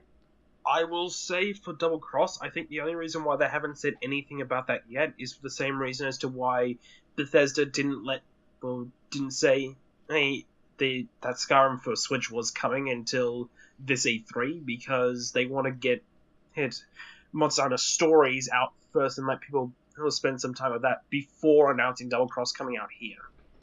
I mean, it's a bit disconcerting of the first thing you hear about Double Cross and West in the same sentence is that's not going to be coming out for Switch. I don't see why they wouldn't want it to be coming out for the Switch here, though. That's the weird thing about it. The only thing I could see is because they want to... If Monster Hunter World is Gen 5 Monster Hunter, then they would want to like put out the 4th game on the 3DS because Cross and 4 Ultimate did so well. But at the same time, it is coming out for the Switch in Japan, so it would be the same localization, basically. The only thing is that you would need to put it in twice. It's just kind of copy and pasting at this point, isn't it? Yeah, it would literally be a direct copy-paste. You localize the 3DS version, okay, you put that into the Switch version, done. I don't understand why they're not doing that. Nor do I, which I think once we've got stories out, then we'll get some more information on the status of Double Cross. I'm not going to say that it's not coming out here yet. All I'm going to say is wait until Stories comes out, then we'll find out what the story is afterwards. Yeah. And Monster Hunter World is also delving into that open world thing, because one staple in Monster Hunter was like the areas, like you go into an area and it loads, and that was always a staple since the first game. They don't have that anymore. You just kind of track down your monster via footprints and droppings and stuff like that. New technology. I mean, that's cool, but it's not the same. Also, still, Capcom, can we please get those Monster Hunter Amiibo released out in the West? Because I really like the look of them. Even though I'm not that big of a fan of Monster Hunter, unlike Marissa. Yeah. I just think they look really good. I want them. I could see them probably getting out in the West once Stories releases, so... Yeah. I just find it weird that they didn't announce the two at the same time. Yeah. Because I can understand why they wouldn't talk about Double Cross yet when Stories is coming. But the Monster Hunter Stories Amiibo were made for Monster Hunter Stories, the game. I'm thinking they'll release it sometime after it gets released. I mean, it's not even released yet. It's coming out in, what was it, like fall something. Around that time, yeah. Yeah. Alright, I'm done. I mean, there's another Capcom game. But before that, we've got the remaster of Shadow of the Colossus, which makes that game look so good. I want it so bad. I always want to play Shadow of the Colossus, and now it's coming out remastered for the PS4, and I'm like, yes! Sold! But, I mean, it's a remaster, so there's not a lot of things you could say about it, except it looks pretty. Yeah, and it's a remaster of a PS2 game for the PS4, so you can see the big jump for it, and it's one of those ports where, let's face it, remasters are basically ports, but remasters are the ports that make sense, because you are taking time to actually update it and not just port it. Do they use like, assets from Last Guardian? Not sure. I actually don't even think this is the same studio. I think they outsourced it. Really? I think so. I'll take a look. But there's another I'm looking at my list, I'm like, there's another Capcom game that a lot of people are iffy about. I thought Rocket hated Earth guns. What is it about Dante's guns that make him want to use them? They kill vampires? Must be. But, yeah, a lot of people are kind of Shadow of the Colossus was out on PS3? I guess. I just did a look at Shadow of the Colossus HD, and the first thing that came out was a collection of it and Ico out on the PS3. Like, what? I mean, did anybody even care about the PS3? I still have a PS3. I mean, did a lot of people care about the PS3? I don't think a lot of people cared about the PS3. A lot of people did once it got going. It just took a long as hell time to get going. And once it got going, it's just like, PS4. Damn it. But and then the only reason why I got a PS3 was because of the Kingdom Hearts collection, and then Square Enix goes, oh, look, here's 1.5 and 2.5 for the PS4. Yeah, there you go. Fuck! Yeah, everyone that owned a PS3 at one point, they're like, damn it! Really? God. This is waste. This is a waste of a console. But it's a Blu-ray player! I don't care. I'm not finding anything on Shadow of the Colossus. I mean, it just got announced, so... Yeah. But Marvel vs. Capcom Infinite... Oh no, it's not a remaster, it's a remake. Yeah. Is there a difference? Is there a difference? A remake of the game with ultra-high definition artists. It's currently in development by SCEI Japan and Bluepoint as scheduled for release PlayStation 4 early 2018. That's all there is. Right. But yeah, it's not the guys behind... Oh wait. Yeah, it's not by Team Ico. It's by another company. Right. Or at least another division of Team Ico. Something like that. Moving on, Marvel vs. Capcom Infinite. A lot of people, like, are kind of... I don't know. Did they like it? I don't think they liked it. I think they do. It's just... The last Marvel vs. Capcom game really got hindered by when Disney bought out Marvel. Right. Because there were a lot of things planned for it that just never came out, and they had to rush a version of it with some DLC, but they never released the DLC for the version prior. And the version prior came out like 2 months before the Ultimate version. Right. So. But I'm just... They have like this whole like what is it, story for Marvel vs. Capcom Infinite? Yep. I'm just looking at it. I'm like, is that Jen Moran from Monster Hunter? What are you doing here? Boss battle. Sir Arthur's here. Oh yeah, and someone made Zero evil again. God damn it. Why not? And apparently we can have Thanos versus Ultron. I mean, it is Marvel vs. Capcom after all. Yeah, but why is there no Phoenix Wright? He was in the last Marvel vs. Capcom. But I mean, was he even a good character? He was fun as hell to play as because of all the different phases that he had. He picks up paper and just points at people. He was a strange character to play as, but he was a funny character to play as. He was like a joke character. He was, but he was one of those joke characters that is actually... The joke is that he's still actually a good fighter. You wouldn't think he's a fighter, but he can fight. Yeah. Yeah. Like, it's the same as, like... Jigglypuff, for example, from the original Smash Brothers. Jigglypuff was a joke character, but it's one of those joke characters that was still played seriously, which makes the joke funnier. Yeah. Who do you main as? I main as Phoenix Wright. Objection! I always want to play a lawyer in the fighting game. Well, I just find it funny that the niche as hell lawyer games are getting more attention than the franchise that used to be Capcom's mascot. Yeah. Like, Mega Man is currently... Is there anything else from... Skype. Was it Marvel vs. Capcom Infinite? You stupid router. Oh god, I lost him again. Hello? Here you are. Hello? I know what the issue is. It's my router that's causing the problems. I need to fix that somehow. Anyway, yeah, well, what I was going to say is that someone really needs to get Mega Man out of retirement and not in the way of Mighty Number 9. Yeah. which apparently is still coming out for the 3DS.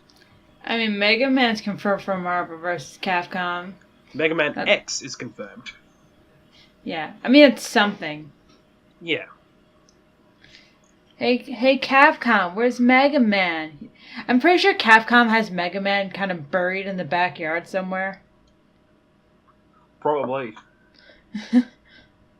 Anyway, do you have anything else for MVC Infinite? Not really. I just kind of going down the list. Oh yeah, Call of Duty. Yawn. Skyrim VR. Yawn. Yawn. A bunch Star What? Child. It was one of their VR games they showed off, and a VR game that's a 2D platformer? I don't... That What? I don't understand. I don't understand that at all.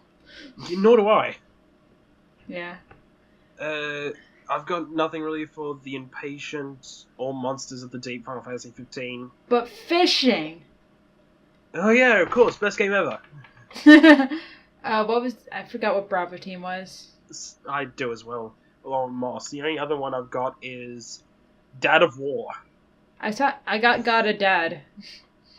I went for Dad of War. Daddy, if got a dad of war, or whatever you say, if this game doesn't release on Father's Day, I'm gonna be very annoyed. Disappointed. I don't even care yet. I don't even care if it's not ready before Father's Day of next year. Delay it another year. You have to put on Father's Day. It has to be a Father's Day release. Please, they should have a commercial for it where it's just Kratos cooking a steak. Yes. And his son, giving him, power tools for even Father's better. Day. Make it a live action trailer, like those old school video game ads from, the 90s. Where you had, the live action Pikachu, Yoshi, Mario, and Donkey Kong brawling it out, just advertise Super Smash Bros. For the N64. Or the live action Animal Crossing, when they were getting Animal Crossing for the GameCube, and it's just a reality show of these costumes. And that's another really funny one. The live action trailer or TV ad for the original Yoshi's Island. Oh yeah, I think I remember that. No, do you remember the monsieur, just one more little bite. Oh wait, that's Monty Python. Same. Do you remember the old Paper Mario commercials? Yes. Where he's literally up against a shredder? Yep, and those kinds of commercials were what got me into things like Pokemon, because Pokemon Emerald had a commercial like that as well, where you just had this kid walking down the street as all these different moves happened around him. Rock throw. Sleep powder. Yeah. It was corny as hell, and I love it. It was great. Yeah, Got a Dad needs a Father's Day release with a commercial of just Kratos being a dad. Yeah. Make it happen. Oh my god. Only a few games after that, though. There was Detroit Become Human, which looks interesting enough. I need to see what it's like in action, because it's one of those games where it's like Beyond Two Souls, and that where it's a very story-focused game, and I don't know how well it's going to apply to actually to have actual gameplay, because I don't want another thing to press X to Jason. I don't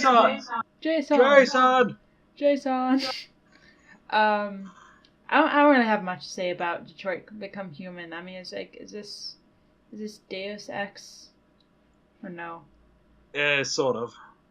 Yeah, that's all I can say. But yeah, Destiny 2. It's Destiny 2. Okay, moving on. I remember Spider-Man. The new Spider-Man looks Spider-Man so good. Arkham Asylum? It's basically Spider-Man Arkham Asylum, but you know what? I like the Arkham games. I'm sold. Yeah.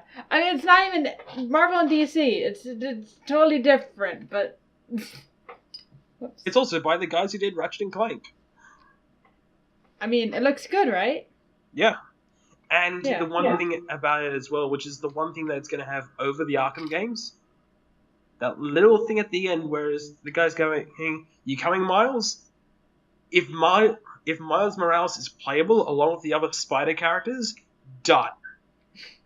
Just take my money now. Devolver, can I have that pay-through-screen technology, please? Just don't put your arm in there. It's hazardous. Yeah, arm will be kept safely away. Just throwing your money at the screen once you saw Spider-Man.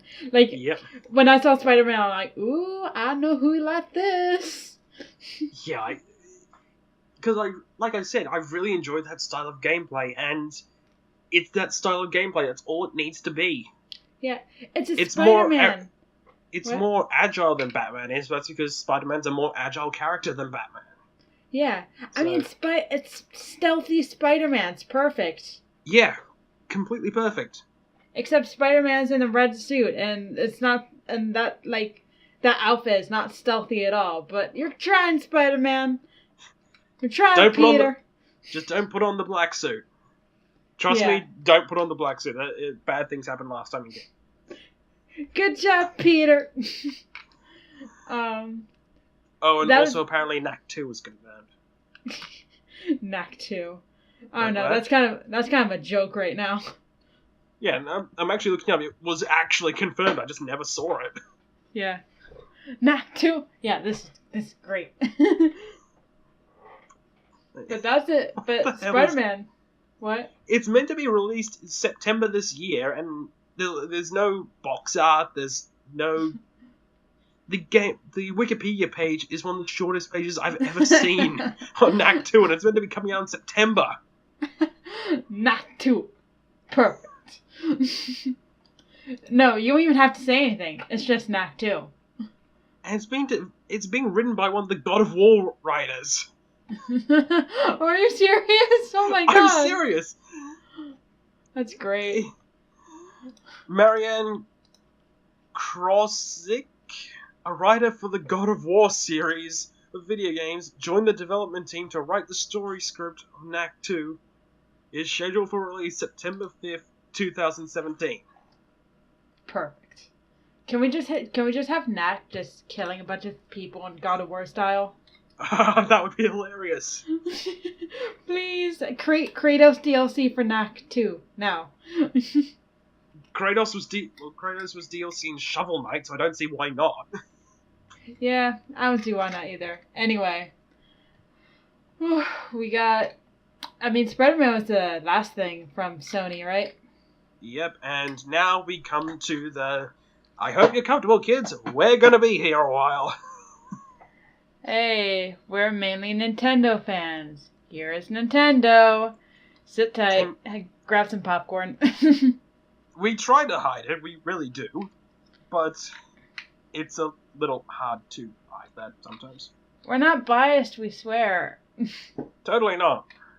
I swear, I genuinely do have all three of the consoles, but I will not deny that I've put more time into the Pokemon series than I have any other franchise on any other console, so... Yeah. Yeah. The very first thing on my list, because I wrote down this list in real time, is Meme Man Reggie. Yeah. So, my list is great. Also, I will say that there was some news that came out of Nintendo outside conferences and that, where they talked about the appearance of the Virtual Console not happening yet, and how the online services for voice chat is going to work, and yeah, it's confirmed that it'll always need a phone. Yeah. That's just be all end all. I mean, one good thing about Nintendo, because they have such a large fan base, they don't need to worry about going to E3 and showing everything, because they're going to show most of their stuff in directs anyway. Yeah. Oh, and also the other thing that they talked about was that they've got no plans for backup saves or anything like that, so we may have another issue of we've got to buy all the Virtual Console games again. And I mean, if we're doing Guys, pre get better stuff about too, this, please. Yeah. I mean, if we're doing pre stuff too, I'm not sure if this is pre or post, but they said something about Pikmin. Pikmin, I don't think was ready for Pikmin 4 wasn't ready for E3 yet, but I could probably see them doing in a direct.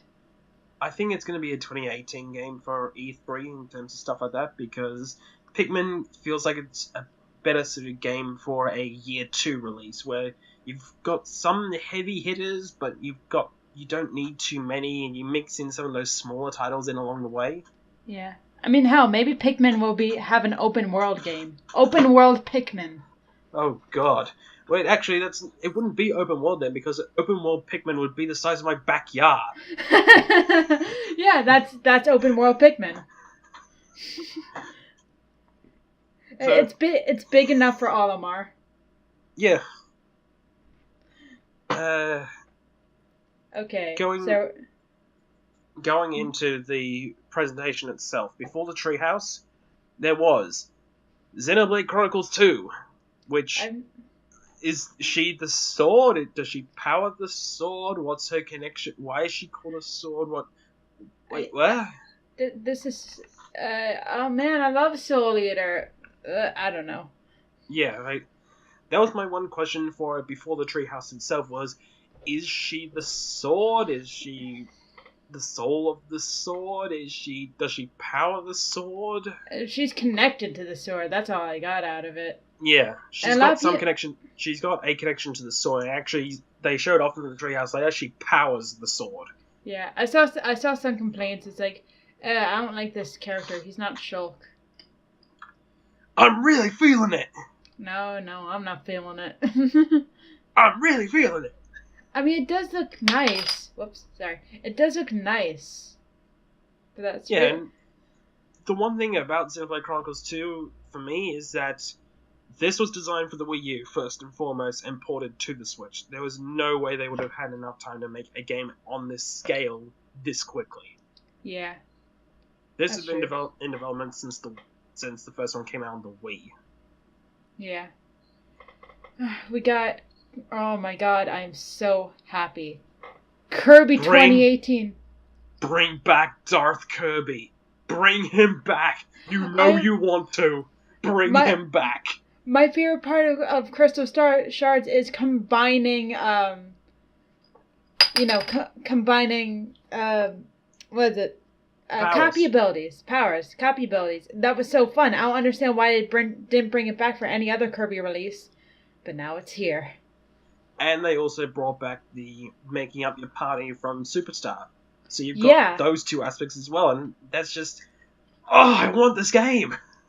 But what do you think it's going to be called, though? Kirby Deluxe? No. Kirby Mass Attack 2.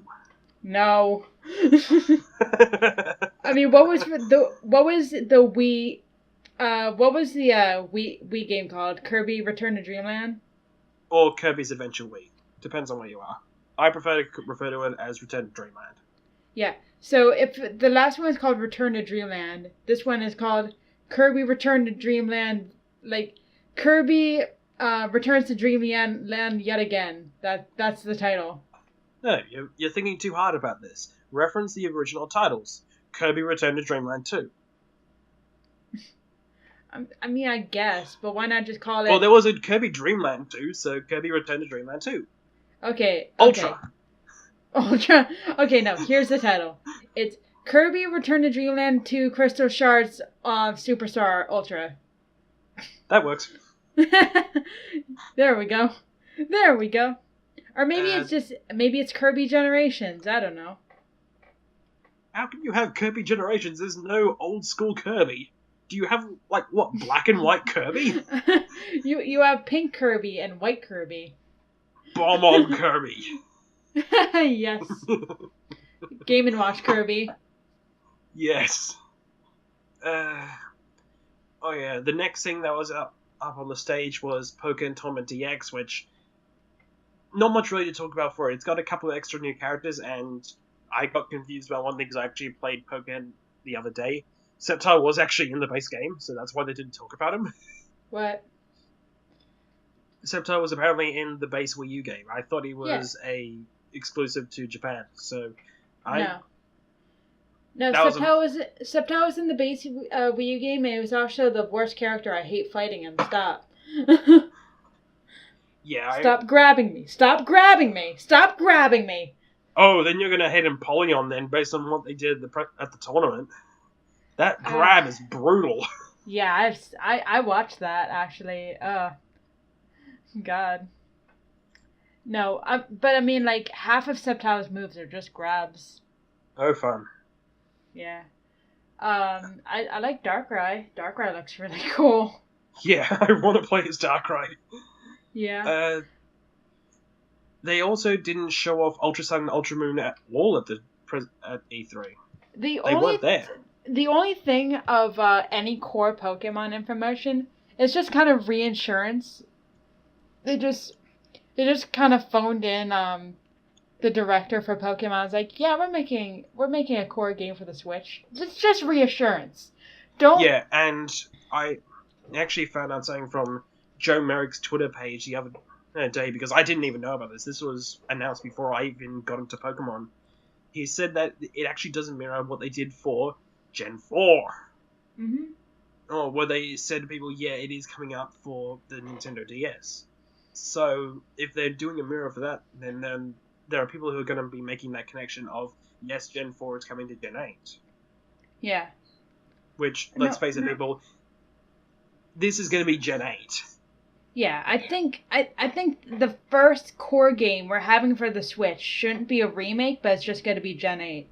We're going to have the remakes in the future, just not right now. I think they just didn't do a Gen 4 remake because they're kind of busy porting this to the Switch, and it's kind of not even porting, but just making an entirely new game for an entirely new system. Yeah. You know? So just... And that was... We even talked about this a lot after the Direct, because a lot of people were pissed off that Ultra Sun and Ultra Moon wasn't coming out for the Switch. It was a 3DS exclusive. And the thing I kept saying was, name one time when a core Pokemon game jumped to another system mid-generation. Exactly. You just don't do that. Yeah. So Gen 8 is most likely going to be on the Switch. Gen 4 remake won't be here until Gen 8, and to hold us off, we got Gen 7 sequels, which I think would have been... Ultra Sun and Ultra Moon are better than I think Stars will ever be. Yeah, because Stars was always going to be that trio game where it's just the combination of Ultra Sun and Ultra Moon. Not Ultra Sun and Ultra Moon, Sun and Moon, regular. Yeah, whereas, but I mean... if this is a sequel to Sun and Moon, it can improve on some of the things that were missing from Generation 7. Like, I'd like to see a mixture of both gyms and trials, because the trial Pokemon were some of the hardest Pokemon I've ever fought for years, but the trials themselves were really bland overall. Yeah. But, I mean, they could improve on some stuff, and plus it's a sequel, so it's like more story, and most likely more Alolan forms. Where's my Alolan Weezing? Where's my Alolan Blossom?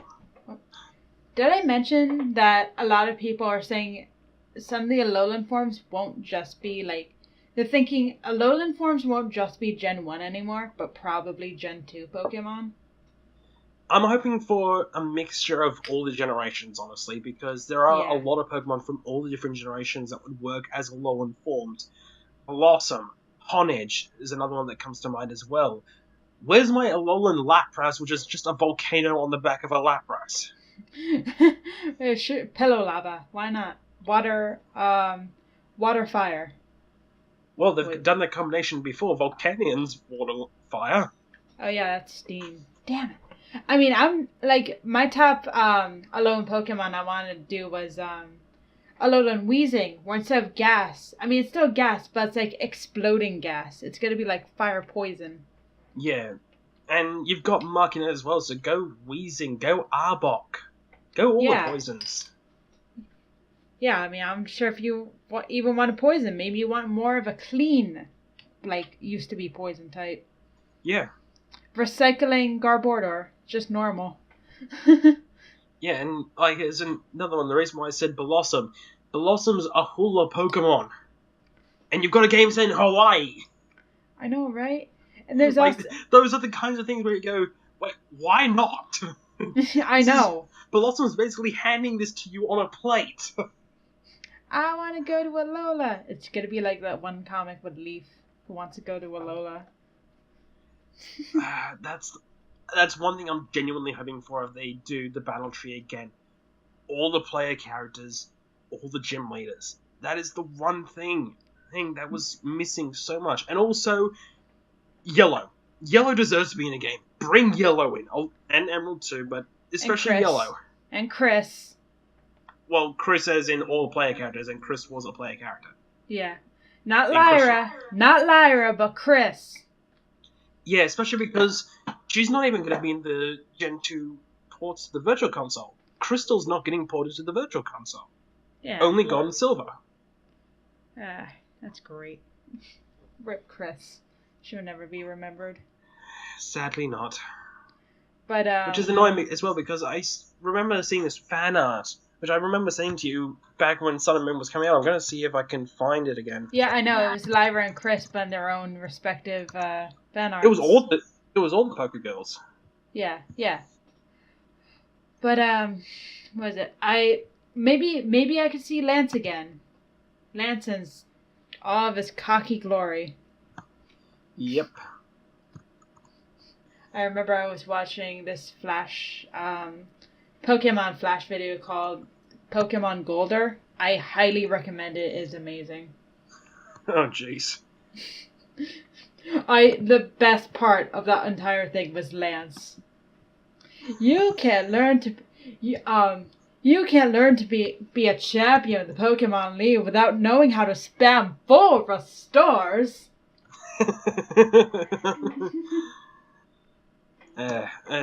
Just as a reminder, I just found the picture again, which I'll post into the video around this time. But yeah, that alone, once I saw it, I was like, this needs to be a thing. Yeah. This needs to be a thing. All the girls in Alola. And by the continuation, all the male player characters as well, that's just the example of what it could be. Because imagine seeing all the other player characters in their entirety, all the rivals in their entirety. Yeah. Even Edgelord Silver and stuff like that. Well, we had Asshat back. In blue. My name is not Asshat. Not according to your birth certificate. Name Asshat. I could just imagine this birth certificate is like blue, but crossed off in red, and it just wrote Asshat. No! Alright, what else do we have for Nintendo? We have Prime Steak. Wait a minute. A lot of people were, and I admit I was one of the people as well. When I was looking at the teaser for it, I was like, this can't be it. And I didn't even get it at the hint from when the Screw Attack logo appeared. When my first cue as to what it was when I started hearing the Metroid Prime music. It's like, they're not. This isn't. And then we see Metroid Prime 4. Yes! Whoa. I got distracted because there's a spider hanging from my ceiling. Oh, jeez. Yeah. Spider. Not too close, spider. Not too close, spider.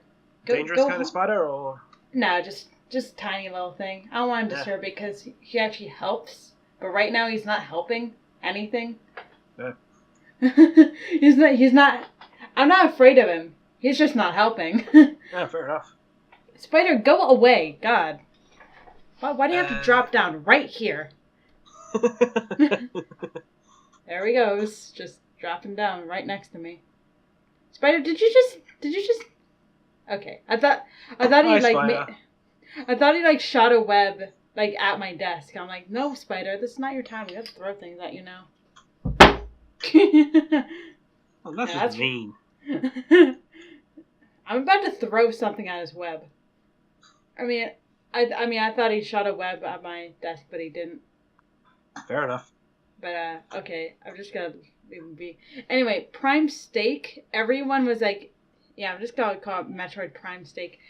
Metroid Prime. Everyone was like screaming. It's like, yes, Metroid, yes, Samus. Now, can we get Captain Falcon out of retirement? I know, right? But interestingly, what was I gonna say? They have Metroid Prime, and they did something that I never thought they would actually do. I'd say they should do it. I didn't think they'd actually do it. A classic new Metroid game for the 3DS? Technically new, but we'll get back to that later. Okay. The thing with Metroid Prime 4, though, is that this isn't the Retro Project. Yeah. This is in-house Nintendo. What the hell are Retro doing then? Cooking steak. Apparently. Oh no, even better. The new game from Retro Studios. Cooking Mama for the Switch. Yes. Yes. Watch that happen. Watch that happen. I would laugh so hard if that was actually the project. Cooking Mama. And Cooking Mama is actually just Samus. not even Zero Suit. With Not even Zero Suit. With the Metroid amiibos, you can unlock a skin for Cooking Mama that turns into Samus. Yes. Cooking Mama. It's not even Zero Suit. It's just Samus.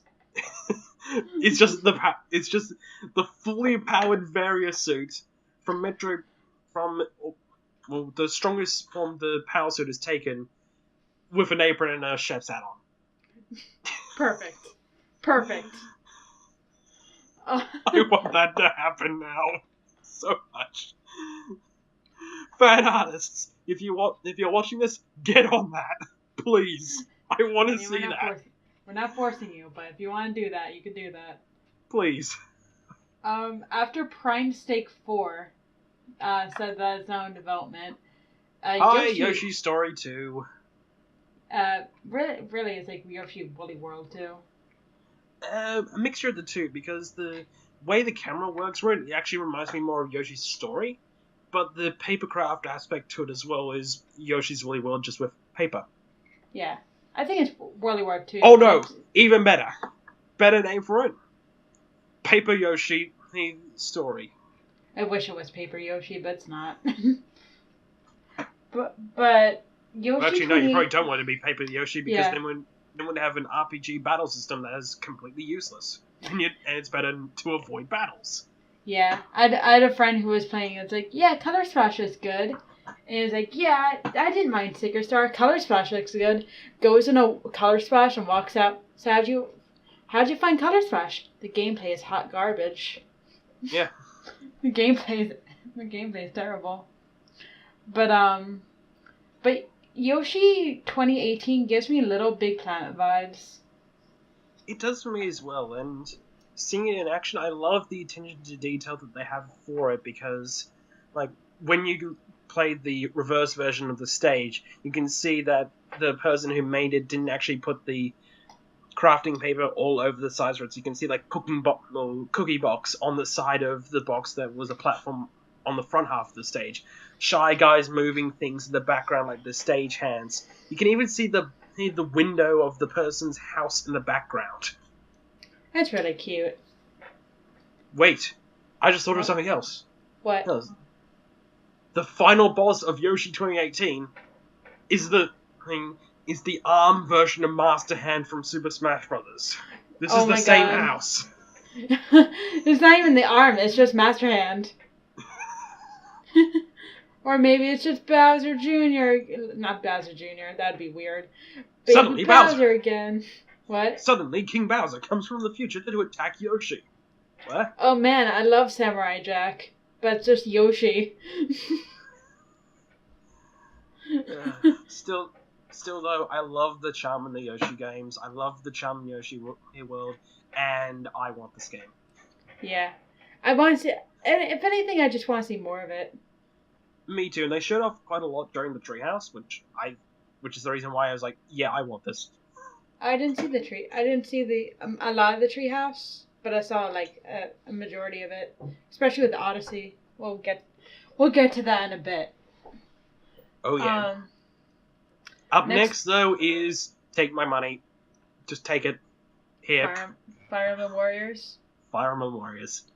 But the weird thing about it, because we actually got quite a few new characters confirmed for it, but with the exception of one by technicality, Fire Emblem Warriors. We want to make a game that came with a mix of weapon uses, which is why we are limiting ourselves to Fire Emblem Awakening, Fire Emblem the Original, and Fire Emblem Fates. The trailer shows nothing but sword users. Why not?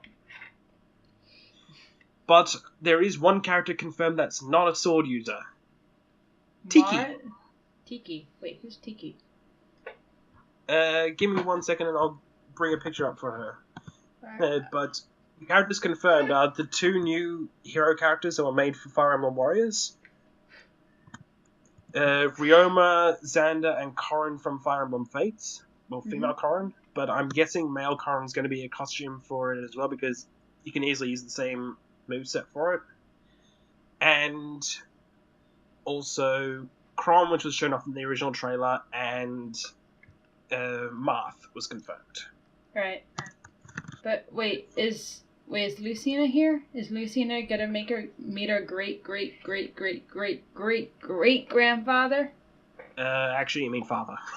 Oh, I thought, okay. Lucina is Chrom's daughter. But Marth. Oh, maybe? Not sure. Also, here's Tiki. Her weapon is a dragon stone. Oh. She, like Corrin, can turn into a dragon. Oh, okay. But especially in like Fire Emblem Warriors, her dragon form just looks so derpy as all hell. Wait, I'm trying to find her dragon form. It's probably scroll down. I am too. I don't see it. Oh wait, there it is. I see it. It doesn't. Huh? No, I don't. I see a gallery. Oh, there it is. You can. Yeah. For heroes, her dragon form is derpy as all hell, but you can see her dragon form on her trophy in Super Smash Bros. For 3DS and Wii U. Right. Dragon. Oh, that's not it. I don't even know what this is. I just typed in Tiki Dragon and I get a literal Tiki Dragon. Yeah, I'll see if I can find it. No, I think I typed it in. I got it. It doesn't look that bad. It looks derpy in Fire Emblem Warriors, trust me. Oh, okay. Just a gay. I'm about to throw something at this spider. It's getting really annoying. I don't even hate spiders. This particular one is just annoying. I'll cup it later. Anything more about Fire Emblem Warriors? The Colosseum mode doesn't look as interesting as what Adventure Mode was in Hyrule Warriors. Right. But I think that could just be down to the style of gameplay that they're going for. But at the same time, I do really want a Hyrule Warriors 2. Mm-hmm. Maybe later on, please. Right. Yeah, I'll find the heroes form later. Moving on. The next step is Breath of the Wild expansions. I know nothing about this. Honestly, I intentionally ignored this stuff. I forgot the name of the first one, but I know there's like a Heroes Quest mode, I think. Yeah.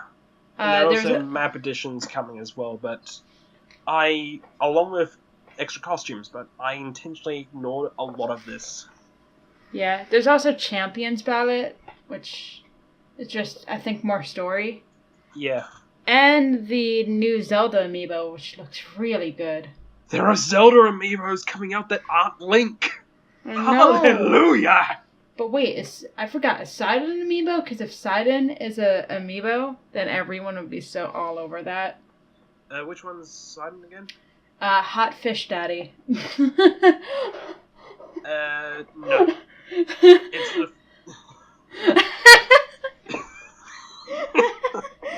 You had to say it that way, didn't you? Yes, I did. That's why I'm like, oh, if there was a Sidon amiibo, everyone would be all over that. I think her name is Milky or something? Zora Champion. Yeah. She's an amiibo. Not Sidon. No. I like the bird guy. I still have yet to play Breath of the Wild because I want to play on my friend's one because I don't really have the money to buy one right now. So I kind of want to. I want to try and get the Switch version, even though I have the Wii U version. I want to try and get the Switch version when I get a Switch. Yeah. And again, what I said during the Bethesda one, I'm better at completing RPGs like that on a handheld. Yeah. I mean, the Switch is technically a console and a handheld. This is why I Yeah. love the Switch. This is why I love the Switch so much. Just both. After, I mean, is there anything else to say about Breath of the Wild? Not really, honestly. After That's that, because we've been keeping ourselves spoiler-free for the most part. Like, yeah. we know, I at least know the general progression of the story in that, because it's pretty easy to predict, but I have been ignoring all the details, which is why I ignored all the stuff related to the DLC. Me too. I mean, I didn't ignore the DLC, but I ignored, like, the main story, like, kind of thing, and I want to play it. I want to play it blindly. Yeah. Okay, so after Breath of the Wild, it was more... There was some tournament talk on how they were handling the 3 tournaments that they were doing there. Then they showed off more of Mario and Rabbids Kingdom Battle, which we can skip, basically. We've already talked about that. Yeah, there's Rocket League for the Switch. Where you can have a Mario hat, which plays in nicely to... Let's Mario do Odyssey. The Odyssey. Oh my god, I'm so happy. I am That game looks so good. Like the first thing you see of Mario Odyssey is just a T-Rex going on. Like, what is this? What is it kind of like T-Rexy? And then you see the Mario hat, you're like, what? Is this 4K Yoshi? Yoshi, you got an upgrade. Oh, damn. No. I saw the treehouse from Mario Odyssey, and it looks so good. I'm so happy. It's one of those games where I knew I wanted to get it because I'm a huge platformer fan, but after seeing it's like, yeah, I'm getting a Switch now. I'm getting this game day one. I want this game. Yeah, and it's no longer a holiday release. It's a fall release now. October-ish release date, so yeah, technically holiday, sort of, but... I mean, when I think holiday, I'm like, oh, it's going to be released near December, like November. No, October. For me, October, November, December is that holiday period. So. Yeah. God, holidays becoming longer and longer every time. Yep. But, you know what I'm slightly disappointed with? It's like they have Pauline for the first level, right? We don't know if New Donk City is the first level, though. That's the thing. That's true. But the first level that was announced, Pauline was in there, right? Yep, she's actually, I think, confirmed to be the in-character singer for Let's Do the Odyssey. Is that right? That's amazing. That is amazing. I love that. But the second level... I think what they're calling it is Pauline and the... Hang on, I've got to bring it up, because I actually saved a link to it on YouTube because I freaking love that song. Pauline and the monkeys. Pauline and the New Donk Players. That's great. I love how Pauline is back, but you know what I think they should have done too? What? I wish, like, they showed up. Did you see the second level, like the desert level? Parts of it, yeah.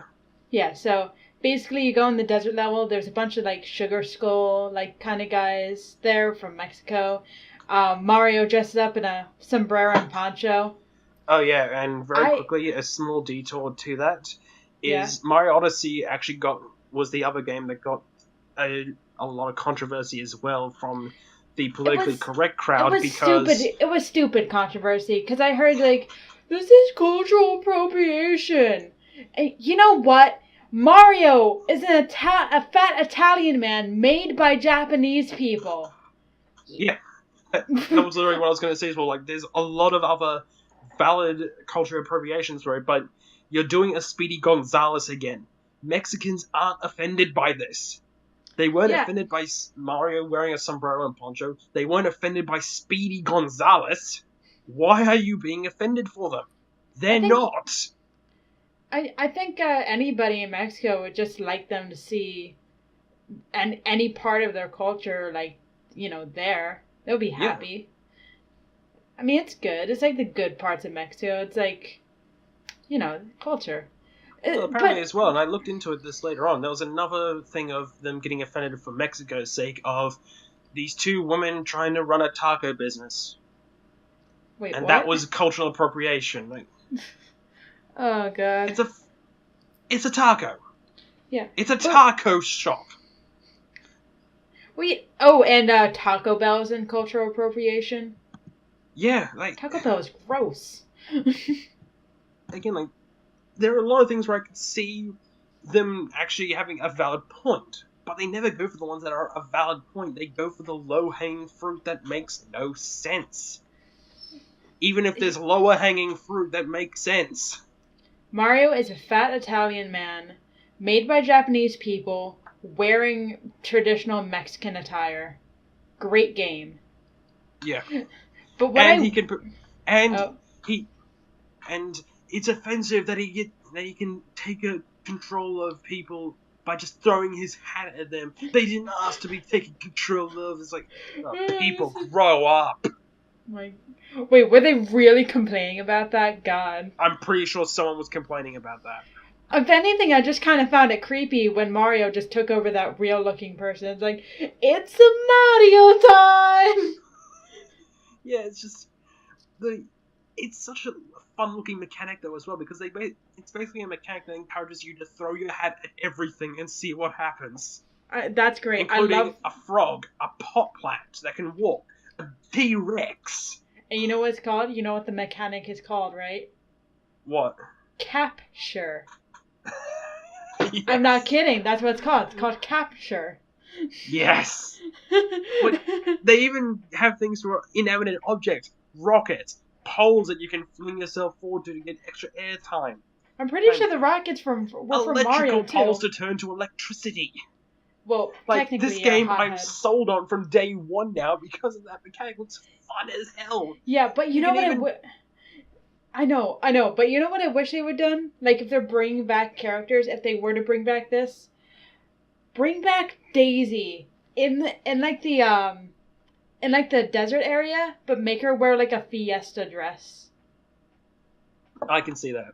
And I'd actually like to see that happen as well, because that could work really well. Pauline gets to be in a core Mario game before Daisy. Well, technically Daisy was in Super Mario Land 1, but I know, but that depends on what you define as a core Mario. modern core Mario. Yeah. Like before, like after the Super Mario Land, nothing for Daisy other than Mario Parties and Mario Sports. Yeah, at least she's gotten better off than Waluigi, who has never left Mario Party and Mario Sports games. That's true. We should have. I want Waluigi for Odyssey. Where would he be? I don't know. Somewhere. He would be a mobster. Why not? Mobster in New Donk City. Yeah, why not? Wow. That's the thing about this game. There's just so much stuff you can pull from with this. It'll just make it work so well. Wait, what? Can you capture Pauline? I don't know. I didn't see that in action. If it did happen. Well, that's the first thing I'm trying. Of course you'd try that. Okay, what if I just want to point out that an actual T-Rex and a Yoshi are part of the same canon now. Why not? I want that. Imagine if you could find Yoshis as well in this. If one of the worlds was Yoshi's Island. What if Yoshi just met a T-Rex? What would he do? Catching! Like, you see a T-Rex, now you see a giant T-Rex, and his roar is just Lucia. Blah.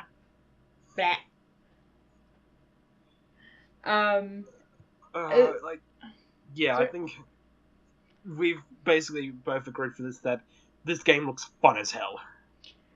I mean, Devolver still won E3, but I want Mario Odyssey. Yeah, that's why we said in terms of the presentation, Devolver won. In terms of the games, Nintendo won. Well, what do you think? A lot of people I talked to were like, Microsoft won, no Sony won, no Nintendo won. This is the most split E3 I ever attended. Yeah. Ow. Just because there was no clear show winner, and it really just comes down to personal opinion for the most part. The reason why we both think that Nintendo won is because we both really like Super Mario Odyssey. Yeah, basically. There's more stuff announced for the Treehouse, which they announced other games after the conference. Yep. Very quickly though, I do want to talk about, because it's the fastest thing that we can get through for the treehouse was that they showed off several amiibo, including the 4 Breath of the Wild champions.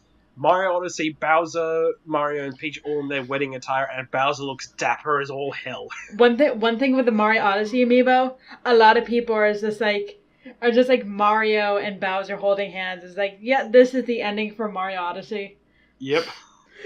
I'm gonna let's get Mario and Bowser married. Yes. They also showed off regular Mario series Koopa Trooper and Goomba as amiibo. What would they do? I don't know. They also had the ones we'd already seen, being the Hey Pikmin amiibo, Smash Brothers Cloud, Corrin, Bayonetta for both the alternate designs, Metroid series Samus and Metroid, and the Metroid is squishy. Wait, the Metroid itself is squishy. Yes, I want it. And then, wait, did you say Cloud and Bayonetta? Yeah, Hello? Cloud, Corrin, and The Bayonetta, router's dead again. both designs. No, Hold on. I can still hear you. Hello? Hello. Yeah, I was just waiting for you to come back. Hello. Okay. Hello. Must have just been a little bit of static. That wasn't my end, Hello. though. I didn't check the signal strength this time. But This is yeah, so bad. Smash Bros. Cloud, Corrin, and Bayonetta, Hold both on. their primary I'm waiting designs. for the and router to come designs. back again. Fuck's sake. Hello? Using a bloody microwave. Performance slow, wow. Hello? Hello. Hi, there you are. More... I think that was microwave interference that time. Ah, that's... Hey, router. Wait, did you get microwave interference? That sucks. Yeah. I'm looking at my CPU usage right now, and this is the first time I see it so low. Just making sure it wasn't me. I'm surprised. Skype is running, Audacity is running, and I'm hitting like 12s and 5s and 7s. Nice. Yeah, I know, that's great. But more things from the Nintendo Treehouse other than Amiibo were Metroid 3DS. Metroid Samus Returns, which is a 3D remake of Metroid 2 Return of Samus. Didn't which I say... probably adds a lot more explanation as to why they took down another Metroid 2 remake. Yeah, didn't I say that they should make like a remake or like a new classic Metroid game, you know, for that side of Metroid? And here it is. I'm like, wow, I'm good at this. Metroid fans were so happy this year because not only did they get the announcement of one new Metroid game that they wanted, but 2 new Metroid games that are in the style that they want. They are over the moon. Yes. Because like the last time this happened was back in the early 2000s for Metroid Prime 1 and Metroid Fusion. Yeah. This whole not just Treehouse, but the whole Nintendo thing is just reassurance from Metroid fans. Yep, and now, please, can we get Captain Falcon out of retirement? Please. Please, we need to get him back on the road. But, okay, before I announce this is how I'm going to announce the next game that was released. Like, this is like an actual text to someone I know. It's just like, hey, I'm not sure if the world is ready for a Superstar Saga remake. Excuse me? And then I just sent a picture of the Superstar Saga remake. And he was screaming. Yeah, Superstar Saga remake, which I can tell you now, this did not spend too long in development. Because there were a lot of things they talked about at the Treehouse stream itself, and hearing all that is like, yeah, okay, this is a minimal effort port, for the most part. The Bowser's Minion thing, that's new content that took time to develop for, but the actual Superstar Saga didn't take very long. Yeah, I mean, they did use assets from Dream Team, didn't they? No, this is actually the original sprites from Superstar Saga, just with a little bit of extra detail to help it work in 3D. No, I thought they were doing the art style from Dream Team. Nope, this is the engine from Dream Team with the Superstar Okay. Saga assets. Right. I just dropped something. No, that was loud. I'm sorry. Yeah, all good. And then, of course, there's Bowser's Minions, including the almighty Captain Goomba. Yeah. When I see the word minions now, I'm just like, yes, I remember. Minions. Banana? Stop. They did not need their own movie. You know, rabbits are here. Rabbits are like the first minions. Yeah, but at least the rabbits know when to stop themselves, sort of. Kind of, maybe. No, they don't. They don't at all. No. But Bowser's minions kind of remind... Like, I've been playing a lot of Mystery Dungeon Sky. It reminds me of, like, a special episode from Sky, the way it's played out. Which episode? It doesn't matter, just how they're played out. You know, yeah, true. It's just a special episode that was played next to the actual, story. Yeah. Which, I've got no complaints for, and it does help a lot with getting Superstar Saga over, but most people, they're going to enjoy Bowser's Minions, but people are excited for the fact that Superstar Saga is back. Yeah. Sorry. Oh, what was funny with the Superstar Saga? They messed up during the announcement for it. Like before they were supposed to announce Superstar Saga, they're like, "Oh, coming up next, Superstar Saga." Everyone's like, "What? What?" And after the announcement, I'm like, "Oh, I wasn't supposed to say that yet. Oops. Well, there it is." Well, to be fair, Superstar Saga already got leaked, so... Yeah, that's true. They had stuff on ARMS, which I didn't really care too much about, because I think that's out now, so I skipped the ARMS stuff. You know, in terms of esports,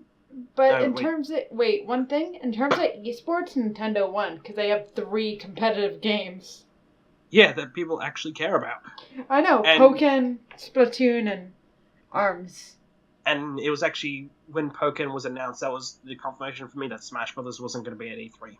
Yeah. Because that would have been a fighting game overload. Or a competitive game overload. They didn't even have to say the word esports. They're just giving us fun competitive games. Yeah, and they said that they are catering to the esports crowd in terms of like mode setups and that, but they're primarily still competitive games. Yeah. It's getting late. We're almost done. They announced another game. I think it was called Sushi something. I don't know. Sushi Strikers, the way of Sushido. It looks like sounded really bad. It looks like a mobile game.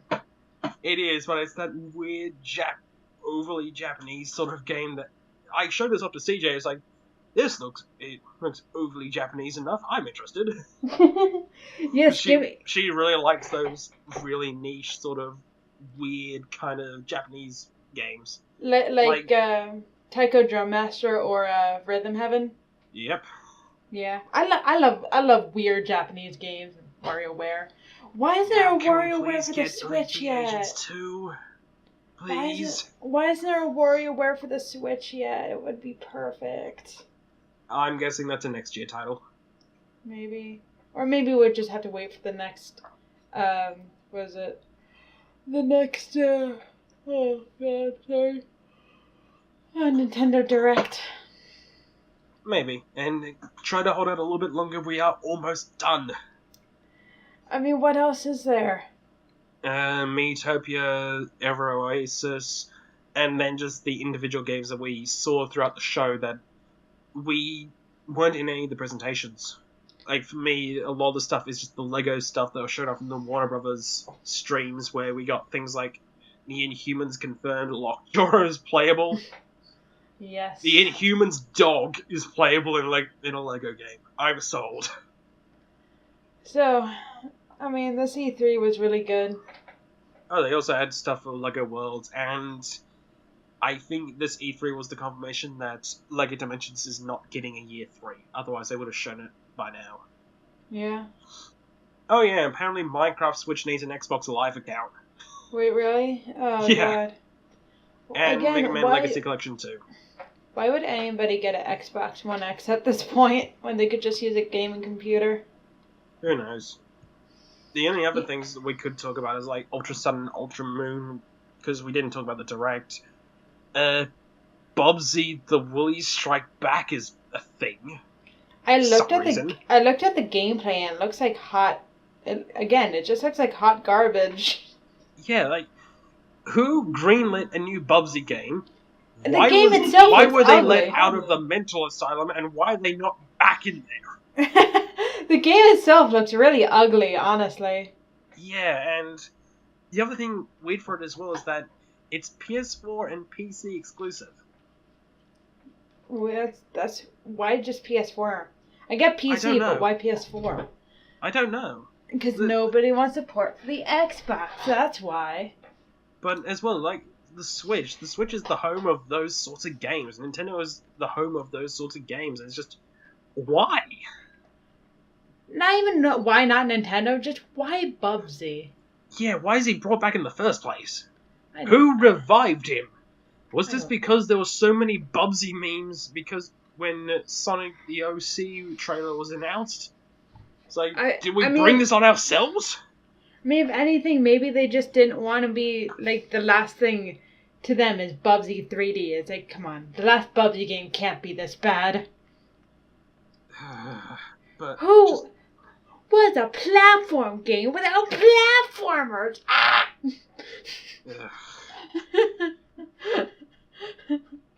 Oh my god. Sonic Forces didn't get much new stuff shown off, but we got a confirmation of the classic Sonic battle on Green Hill Zone, where it starts off as the Wrecking Ball boss, but then swaps to the Egg Dragoon. I mean, did you see classic Sonic? I mean, did you see the new Sonic Forces trailer where was all the previous villains, including Chaos? Oh, Chaos looks so good. But why is that Zeddy back here? And I don't even remember his name, to be honest. What the red one. I don't know his name. All I remember is like, hey, you're the dude from Sonic Lost World. Yeah.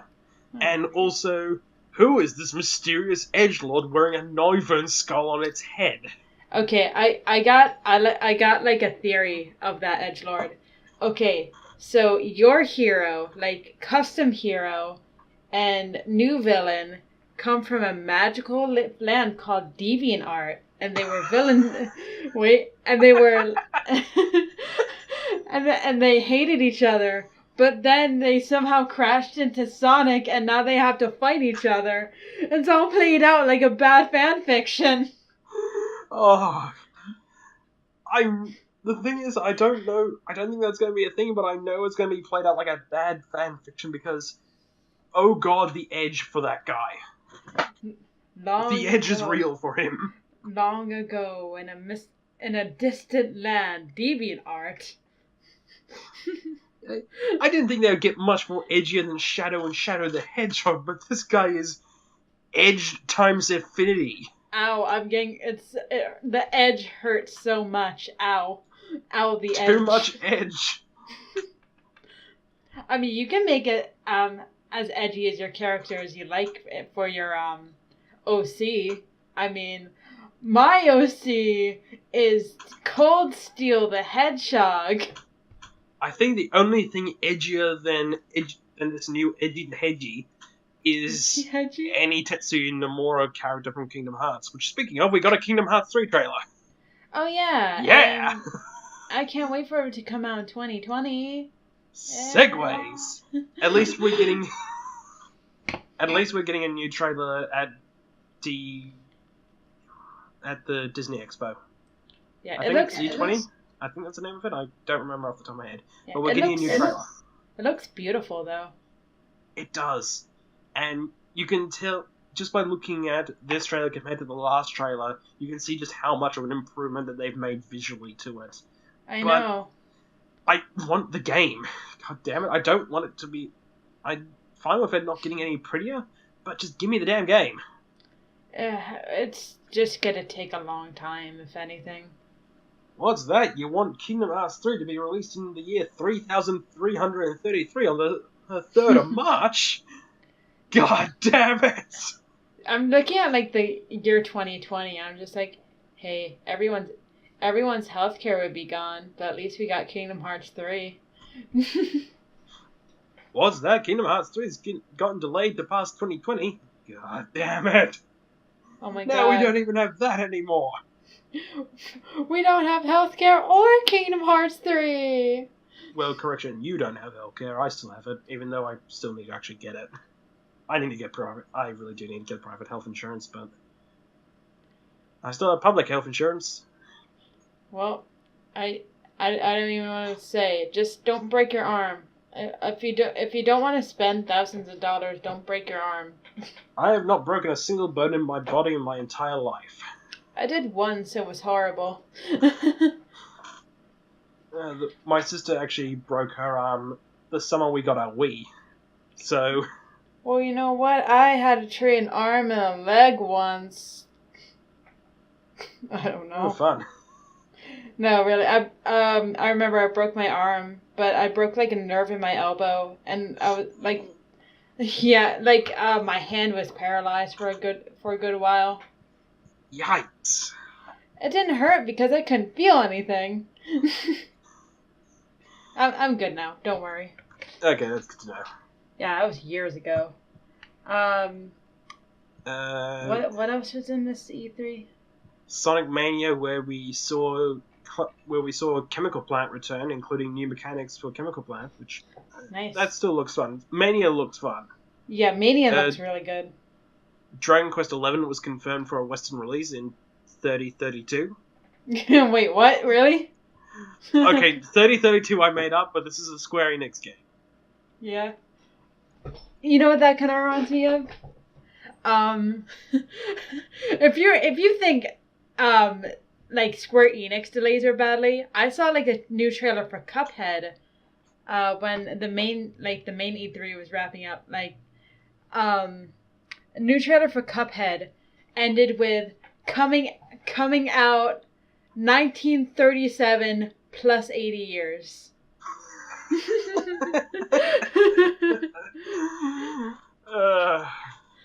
But still, Cuphead looks so good.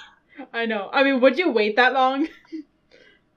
Not if I was alive back then. Hey, I can't wait for this new thing called Cuphead. I have to wait until past the year 2000. And here I thought Duke Nukem Forever was in development hell. That is the greatest development hell. Yeah. The only other things I've got here is like what I said before, Lego Worlds. You're getting Classic Space and Survivor DLC. The Survivor one being free. Classic Space you've got to pay for.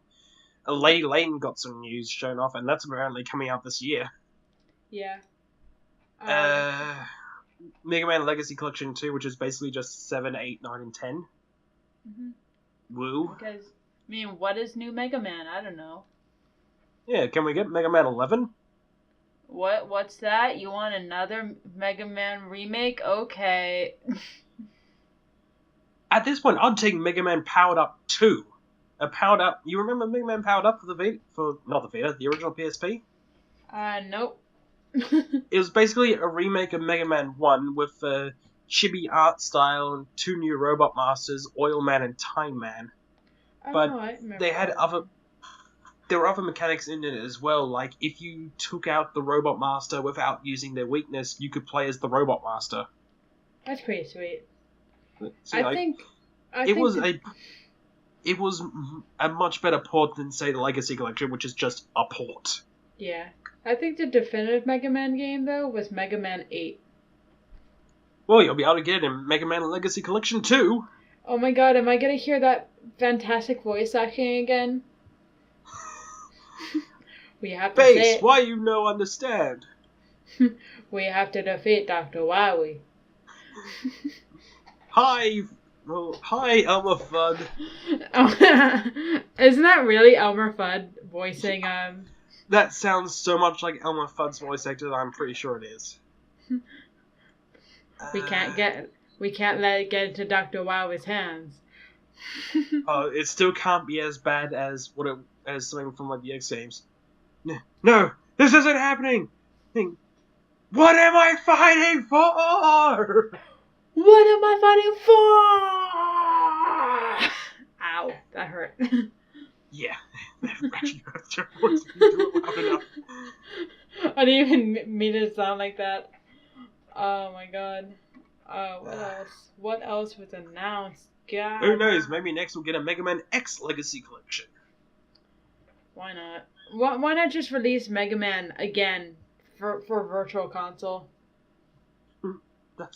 They already did that for the Wii and Wii U. Yeah, do it for the Switch. When Virtual Console comes out. Yeah, when Virtual Console comes out for the Switch, just do it for the Switch. Yeah, you can probably play Mega Man on everything now. You can play it on your bloody toaster if you wanted to. I wouldn't be surprised if somebody played it on like a calculator. I've seen Tetris and Super Mario Bros. 1 played on a calculator. Mega Man should be pretty easy. Wait, Mario 1 was played on a calculator? That's great. The calculators I used, yeah. Oh, okay. TI-inspired scientific calculators. They're actually really powerful for what a calculator needs to be. I want to play Mega Man on a microwave. I want to see Ghosts and Goblins played in a fridge. Why in a fridge? Because why not? No, you know those little like water dispensers from your fridge? Like on people's fridge? That's what you're gonna play it on. Yes. Oh man. I love playing Mega Man on a what am I gonna play this on? I'm gonna play Mega Man on a potato. Of course. Why not? The only thing I will say for Mega Man Legacy Collection 2, Capcom, please give this one a physical release here. What's that? We released this great game in Japan, and you want it over there? Sorry, I think we're a bit short. You got a gold Mega Man amiibo in the physical collection. It didn't come out physically in PAL at all. I really think that they need more people in their localization team. Capcom localization team sucks. They always have. I mean, why you no understand. What I'm really surprised about Monster Hunter World is that the West release and the Japan release is going to be released the same day. What? Then that just means they probably botched up the Japanese localization too. Probably, I don't know. I mean that's kind of Why surprising. is Monster Hunter 5 dissolving in my hands? Wait, what? Why is this new Monster Hunter game for the PS4 just dissolving in my hands? I haven't even put it in the console yet, the box is melting! Oh man, I love Monster Hunter World. Why is it all mushy? What happened? Why does it feel like undercooked, but somebody just put it in a microwave for like 2 minutes and just call it done? Not even that as well. Like, Capcom botched it up so hard, they broke Blu-ray technology. Somehow. Why is the box melting in your hand? Wait, the disc is gone too! There is no disc here. Wait, what is this? Super Ghosts and Goblins? No! I just got a re-release for the original Mega Man. God damn it! Wait, why is this $1,000? What's on this disc?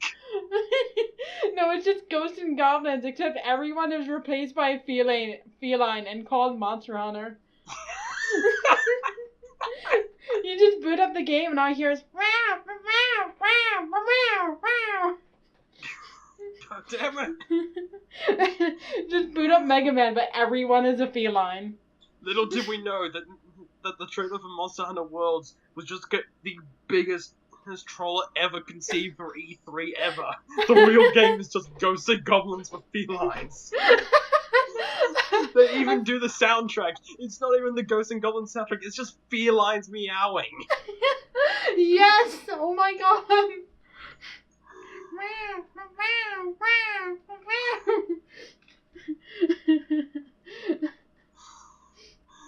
It's like even the enemies in that are just felines in demon costumes and stuff like that. It is literally everything's a feline.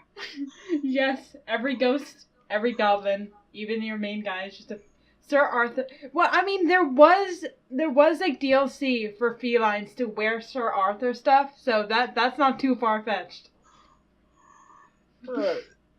actually kind of want someone to do that now in some form. There's like the Sonic modding community, for example, has hacked in Thomas the Tank Engine's face onto every single badnik and character in the game. The game itself is called Thomas Was Everywhere.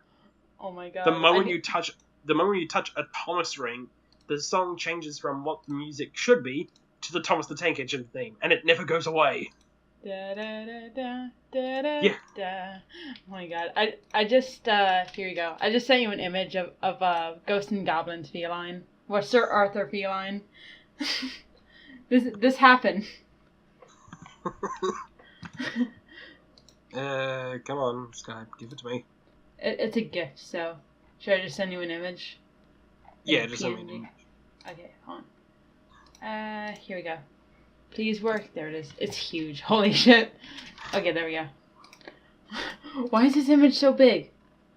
Oh, there it is. Is that default? Oh, that's why it was not default. Okay. Still pretty big. There it is. Oh, yeah. One other thing I want to see happen from one of the games shown off. Oh, jeez, that thing's huge. Yeah, I don't know why. I just got the first one now. But, yeah, and one thing I do want to see shown off for one of the games, the Splat Dualies and the jetpack super weapon now. Someone has to... One of the free add-ons for Splatoon 2, and that's freaking hilarious, by the way. Oh my god. One of the jetpacks skins for Splatoon 2 has to be Flood. Oh, yes. Yes. That has to be it. I mean, why not? I mean, I remember when Splatoon first came out, it's like, is this Mario Sunshine but reversed? And it still basically is. Yeah. Instead of water, you're just shooting ink everywhere. I also did like the fact that every time they brought the developer out for Splatoon 2 during the Treehouse and that, they always kept referring to it as researcher from the Inkling Research Division. Do you think yeah? Every time as well, they always came out with the trench coat and the police cop-esque sunglasses. I remember when the Switch was announced, he's just coming on there with all his guns. It's great. He even did the Splatoon, and he even did the 2 again during the Splatoon tournament. 2 tournament. Yeah. So just, I love the charm that happens with some of these sometimes. Yeah, I feel that Splatoon and I'm not sure, but I think that Splatoon and ARMS are in the same universe. I'm just not sure. We have one part of the universe where humans evolved to have springs for arms, and then another one where humans just evolved into squids. Yeah. That can't swim. I can imagine like some of the ARMS characters don't even have arms, but like Mechania or whatever her name is it has a mech with springy arms. I think I just saw a tweet now that said if Mechania, Helix, or Bite and Bark won the championship canonically, I think there would be a huge controversy over it because they're just cheating. Yeah. Well, Twin Tail as well. Like her hair, she fights with her hair. But Twin Tail's thick. Yeah, true. You just accept that. True. Alright. Is there anything else before we wrap up E3? Because I think we covered everything. I think we've covered everything as well. And somehow we managed to get this all done in one recording session. We were actually planning for the worst and thinking that this is going to go into 2. Nah. I mean, this took us... How long it's been? 2 hours? My Audacity's file is currently at 2 hours and 34 minutes now. Mine too. So, I think we're just about done. I mean, we said, like, all the most of the pre-show stuff. We said all the, shows and the post-shows. And we talked about as many of the Treehouse-esque press conferences as possible. Guys, we can't watch 4 8-hour live streams at once. Yeah. We can't do it. We have to focus on one. We'd rather do one and get that right than watch 4 and miss stuff. And I'm guessing you think Nintendo won this whole thing? Hello? Hello? Hello? Something dropped out again for a second there. That's okay. the last thing just dropped. But what was your favorite part of E3? Let's do the Odyssey. And Devolver. And Evolver. Alright, I gotta get going. It is late for you, and we have been talking for 2 hours. My throat's so dry. Get water. Alright, we'll see you guys next time for, I don't know.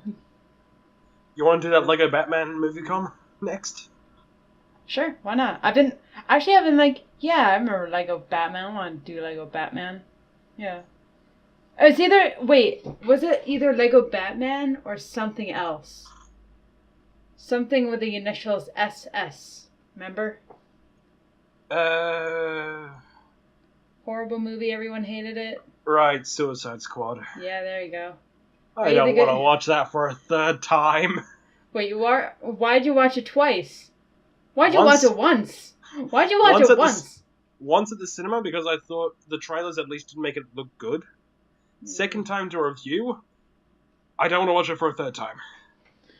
Okay, we'll figure that out. But it's like, do we really want to watch Suicide Squad? I saw like a video. If we're watching a Suicide Squad movie, let's at least watch the good Suicide Squad movie and watch Batman Assault on Arkham. Yeah. I watched like something about Suicide Squad, like just like covering Suicide Squad. I'm like, wow, this movie is utter trash. It is. There are some good parts about it, but you really have to dig deep for those good parts. Yeah, it's sort of like the best thing about it is some of the casting. Yeah, but I mean, casting could only get you so far. I mean, have you seen new Ghostbusters? I have. Exactly. I mean, casting's great. Casting can be great, but you actually really have need to have a a good director that knows what they're doing and actually wants to do what they're doing. Exactly. So next is a movie com. We're not totally sure. We're not totally sure what, but I want to keep it a surprise. Something will happen. I'm still leaning towards Lego Batman because, especially now that HD footage is out on YouTube and you can see stuff like the intro song, and that just is freaking hilarious. I'll send it to you afterwards if you want. It's a minor spoiler. It happens at the very start of the movie, so... Okay. Okay, I gotta get going. It's so late. Yeah. Alright. Bye, everyone. See you guys for the next thing. I think the next review from me is Transformers RID 2001. You can find that on Mediaholics. See you guys. Bye.